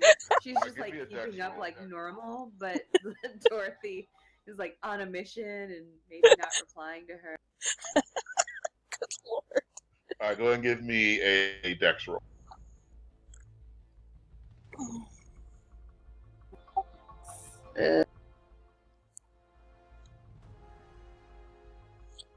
Oh my god, yes! So Holy you break cow. off into a normal pace jog, and you are able to tackle the homeless man before he makes it up half a block. He's pretty drunk, so it doesn't take much for you to tackle him to the ground. How are you capturing him as you get closer? I get ahead of him just a little bit and trip him. All right, cool. So he does fall to the and you have captured a homeless man. Success! Dorothy, I got him. Why are you Yes! getting him? He's hurt, dear. We need to take him to the hospital. Oh, I just Oh tripped wait, him. Dorothy. I mean not Dorothy. Mavis, give me a Constitution roll. What, both of us? You just said her. No, I just meant Mavis. Yes! All right, Mavis, you don't throw up as the combined smell of cheap wine, vomit, and feces hits you right in the face. Ooh. I told you he smells. Ooh, Dorothy, stay back there. He smells bad. Yes, he usually does. Leave me alone. What do you want? You're hurt. What happened? Let me... Look, if you won't let me take you to the hospital, and you won't let me have my daughter come help, at least let me bandage you. He stabbed me. He tried to kill me. Who did? He killed her. He ripped her heart out. Who did? The frog. Gribbit, gribbit, gribbit, gribbit. The frog? Like a real frog. A literal frog.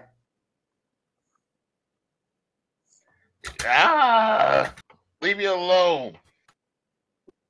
No. Leave me alone. No. Why are there so many songs about rainbows? It ain't easy being green. Other side. Rainbows are visions. No, dear, I think he's gone mad. Let's take him to the hospital. Yes, we need a car. Oh, Colin, why don't you call that colored boy of yours? Oh, yes, of course. Yes. Well, I could just take Don's car. Oh, that works too. Let's go.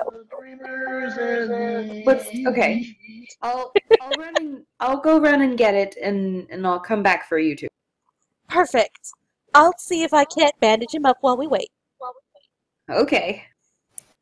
He continues to sing the song while you guys go through all of it.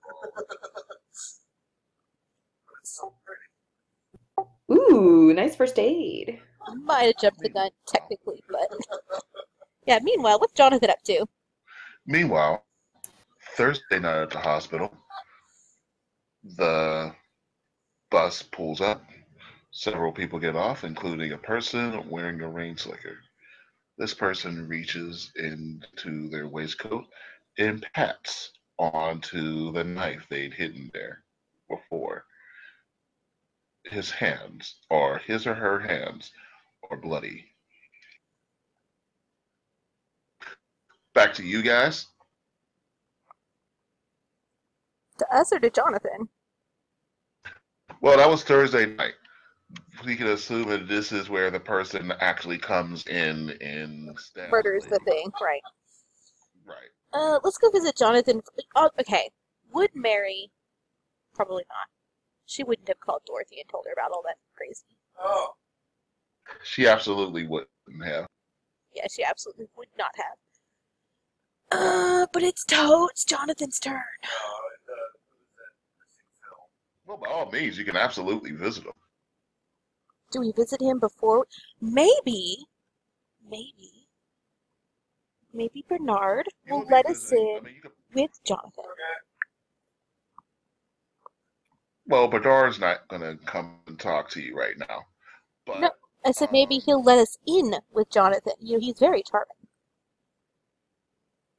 okay, it's possible. You He's have like, to go and get him. let's go check on Jonathan. Okay. Just letting you know, the first thing you see right after you know that you broke into a guy's house that wasn't very happy is you walk into a hospital and you see two detectives with caution tape. Hmm. I mean, Dorothy doesn't think she did anything wrong. She just exposed a weakness in his security and then promptly left. So, she thinks she's fine. Dorothy definitely knows that she was trying to break and enter into the guy's house and that guy was pissed off about it and may have called the police. What do you think? And if Dorothy doesn't know it, then Mavis knows it. Yeah, I mean, I think she knows it. Question is if she cares. Or if she would just play it off like, oh, that wasn't me, that was some other crazy old lady. I'm far too sane for that. So there are two police detectives. You know them as Detective Brown and Detective Stone, and they are standing next to your dog. Oh, it's Mary. Mary, dear! That's it's Mary. I'm completely unconcerned now. Actually, I would be more concerned. Is Mary okay? Mom, I'm fine. What's going on? Are you sure Mary. you're okay? What is this? Oh, hello again, ladies. It's good to see you. Who are you? You don't remember me. I'm Don't- Detective Brown. Don't take it personally, dear. She doesn't remember anyone. I mean, you kind of look familiar, but a lot of people look familiar. So, Jonathan, you are in the hospital room by yourself now. What are you? Well, this is next morning then, right? No. It's about a minute after we went away from your seat. They just cut time-wise. Wait, sorry, what? This is like... It's been about 1 minute, if that, since we last left your seat. So when we started with you, it was Friday morning. When we went back to the ladies, it was still Thursday evening. Whatever happened last night at Thursday led us to this morning right now. Yeah, so the ladies are not there, right? They are, okay, yes, they are here. No, you don't know that because they're outside with the cops. Oh, okay, I thought they were visiting me like last night. Okay, I misunderstood then. Okay. Well, I was just like getting up and like looking at the crime scene, basically, just taking a closer look before everything Very gets good. cleaned up. So you get up and you start to look over the crime scene. And I don't want to like step into blood or anything. I want to like make sure that I don't contaminate. Yeah, you don't want to anything. ruin a crime scene. Got Yeah. that. All right. So you look and you walk up to the woman, the victim. You notice that all of the blood is drained from her body. Oh my Mhm. God. How And does he know that? Is she her like heart blue? has been cut out. But how much blood is on the? So I think as far as I mean, he's not stupid, right? So I No. think he would like look at the body and is there like a lot of blood around her, or is like the idea is did she get drained before or after she died, basically? Exactly. That's an excellent question. You notice two things. Even though, yes, she was drained of all blood, there is still too much blood for this to have all come from her. Yeah, I mean, yeah, the detective said they wanted to see the blood freezer or whatever. Yeah, so I was already assuming that this was not her blood, but I want to see if well, if her blood was used in this as well, or if that was mostly like just different blood. Okay, so I know of one way I can think of you would be able to do that. How are you planning to do that? Well, I would look at the body because I think if around the body there must be either like a huge amount of blood, if that. Well, I don't really want to like investigate the body because I'm not a doctor, so I'm like my medical knowledge about like bodies is like very limited. But Okay, so I guess the real question is, would you know enough to be able to be certain that this body's been drained of blood then? That's actually a good question.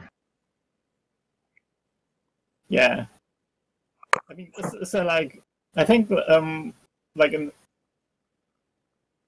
maybe I want to look at the body and see if there are other wounds because if the body was, I mean, if she was stabbed.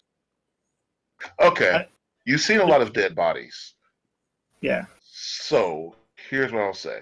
Since you've seen a lot of dead bodies, you know how pale they usually are, and you certainly know how pale they are from the time when this woman should have been dead. Yeah, I mean, the idea is like usually when you stab someone, you can't really like put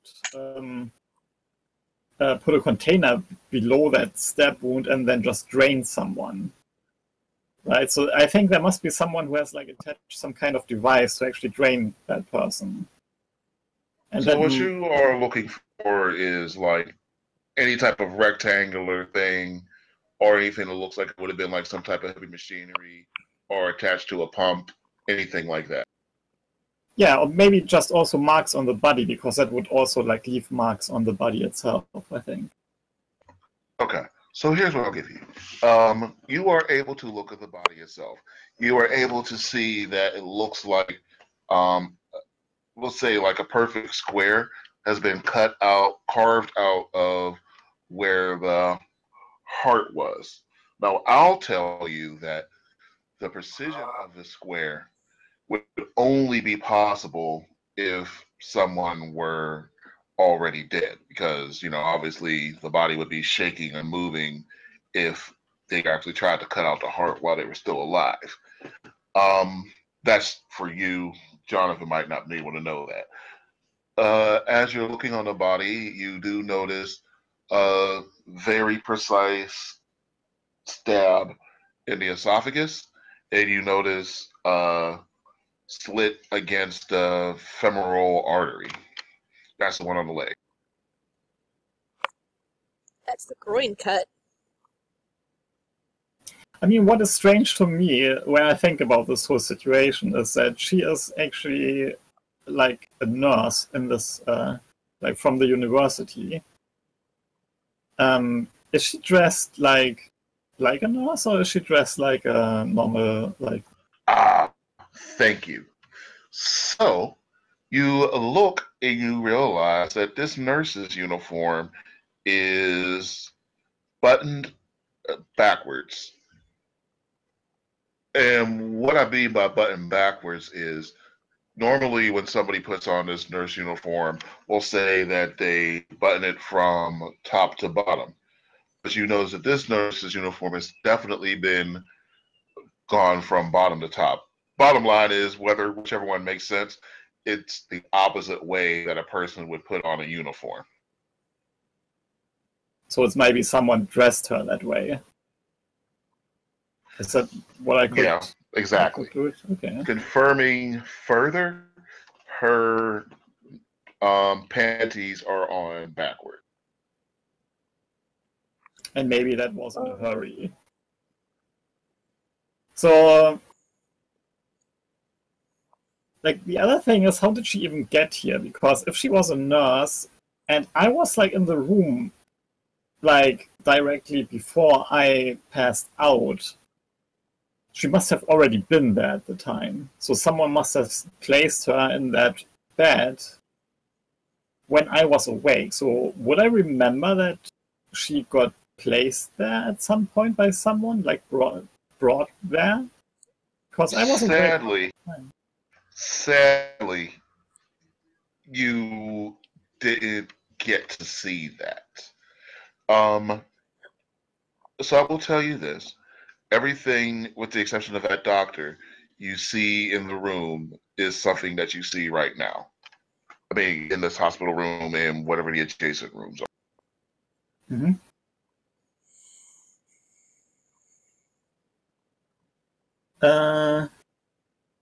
Well, he has a lot of blood as well, right?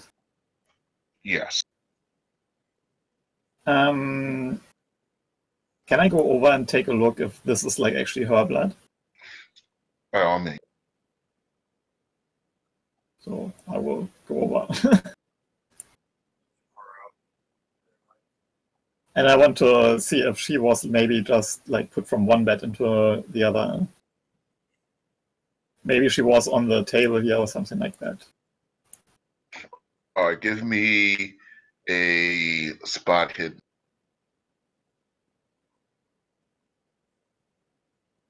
Ugh, my rolls are on fire today. Can I take my time with this and re-roll Yes, this? you absolutely can. Okay. You can. Ooh. Well, that works. All right. So you take your time with it, and you notice hair.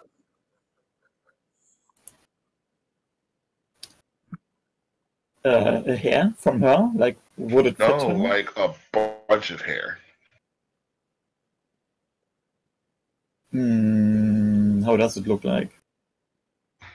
It looks like long hair, probably belonging to the long hair of a woman.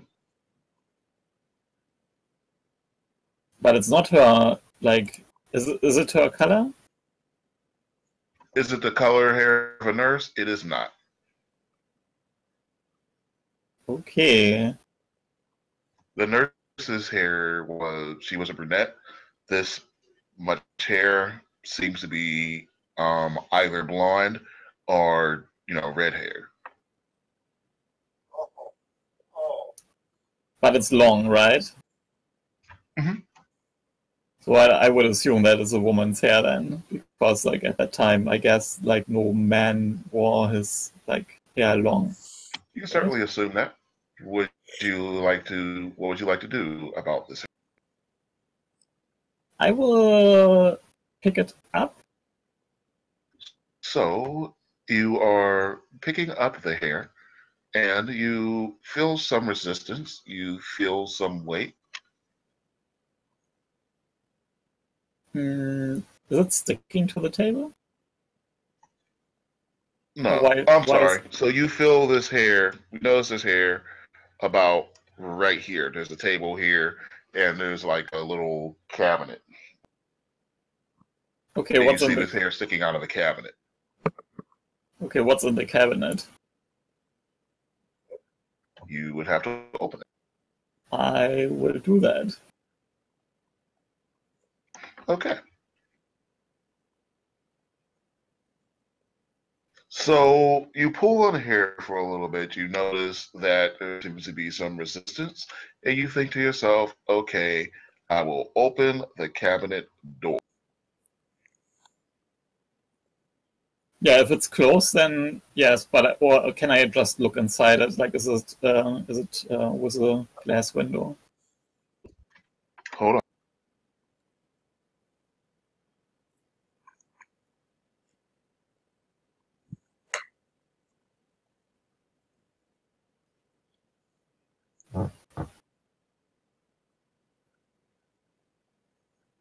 So, like I was saying, you open the what the fuck? They changed this.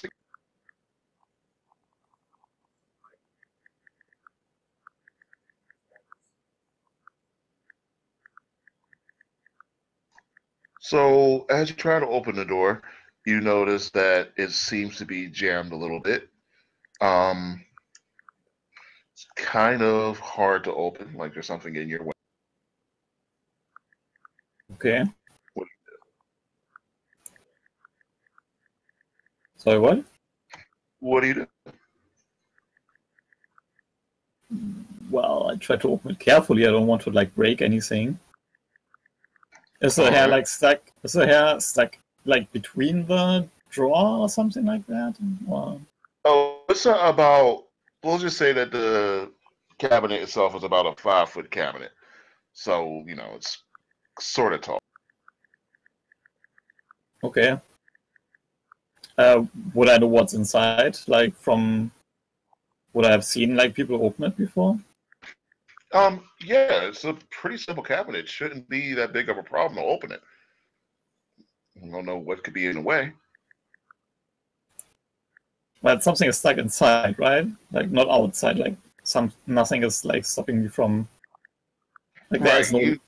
You feel like there's something jammed inside. If you just wiggle it, you might be able to get this thing to open. Maybe if you wiggle it and put a little bit of elbow grease into it. Yeah, let's do that. Okay, you wiggle it, you put some elbow grease into it, the door opens, and with a thump,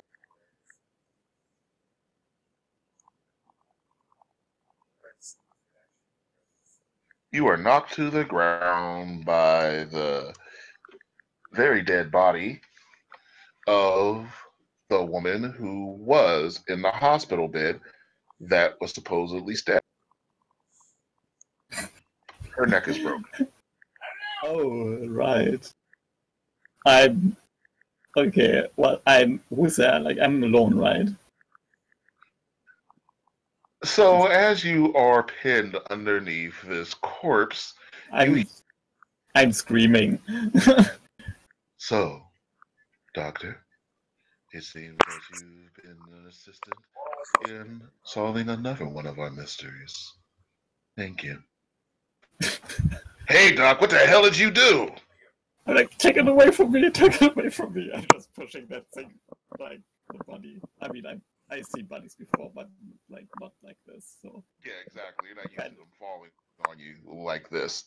Um, so, ladies, you are in here now with the detectives who heard him screaming, and you see Jonathan underneath the corpse of a dead woman in a hospital skirt. Oh my goodness! Jonathan, what are you doing to her? well, I did nothing to her. I found her. You found her. This is a compromising position you're in, sir. Mavis, please. A handsome young man like this, he would never. Are you okay? Well, I was looking for clues, and I thought with all the blood on the ground here, there must be some, maybe that poor nurse got stabbed here. Which nurse? Mary's fine. Yes, well, a nurse from the university got stabbed this evening. Wait, what? Well, you should. Well, don't scare Miss McGee. Mrs. McGee. What happened here? Mary, are you okay?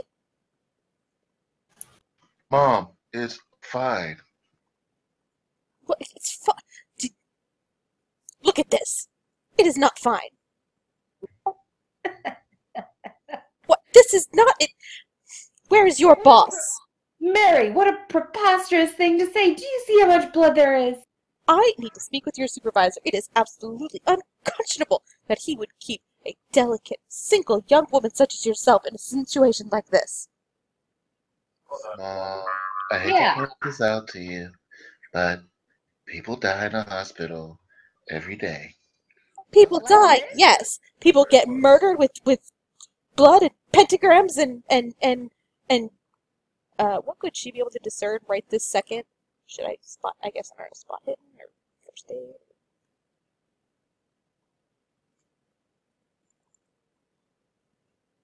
Mom, calm down.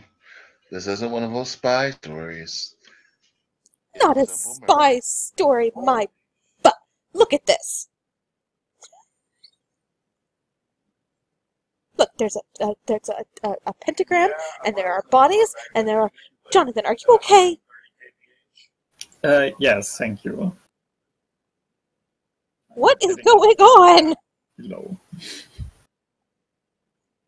Well, as far as I could find out, this woman that got stabbed was maybe placed there.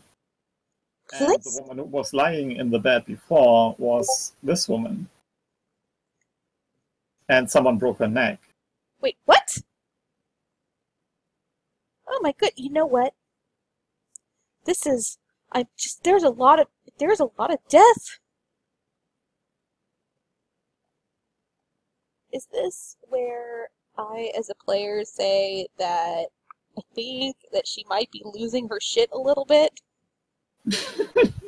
That is, I was considering that. No, she is so. There's all these bodies, and considering whether or not. And her daughter is here. Like this could be her daughter. Like she is losing her fucking mind right now. Yeah, I was heavily considering that. Actually, let's go ahead and have you and Jonathan both roll sanity rolls, because you weren't expecting a dead woman to fall on you when you open that cabin. Yeah, fair enough. All right, both of you guys passed. Like, you've seen a couple of dead bodies. You weren't expecting a dead body, Jonathan, but one fell on you anyway.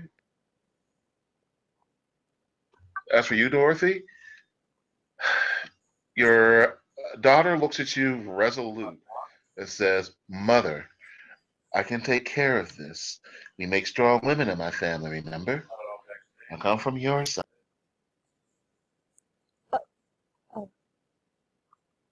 I would like to know, is the basket still there where the bottle was in? Because you said there was a note with a bottle. Yes. Good question. You guys can absolutely go and take a look at that. Yeah, I would go over there and take a look because, I wanted to do that earlier, but it didn't.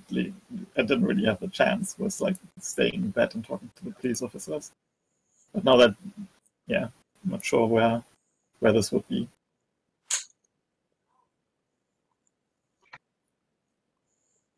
It says, yes, you look at the bottle, you do see a note on it, and that note says, "For the Knight's Squire." Right.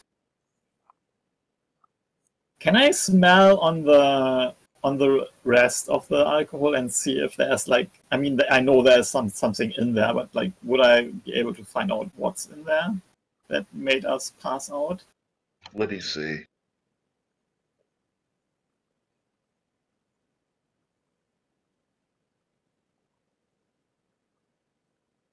I feel like that would be a medicine roll.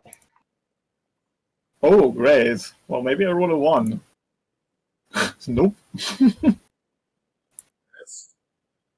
Yeah, I would say medicine roll because I don't see anything like poison.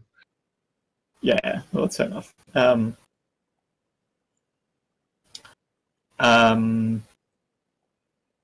hmm. Well, I mean, someone must have given them the bottle, was, or at least poisoned the bottle,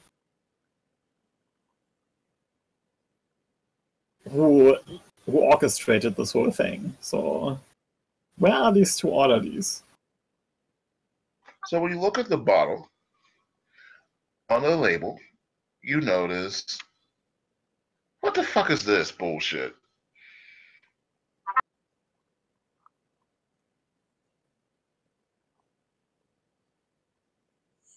Sorry. I saw something that distracted me. You look on the bottle, and you see that this label doesn't come from any normal bottling plant, doesn't come from any normal factory, and you look onto the label itself, and you notice that it has a face on it. This face is older, distinguished, has a black and pepper, salt and pepper beard, and it is the face of your father. What? Hun, can you get the baby? Like, as, like, painted on it, or, like, how is it on it? Yeah, like a etching or drawing of your father's face. Like a professional one that someone would do when they were doing Huh? a photo of someone, if they were doing it on a bottle.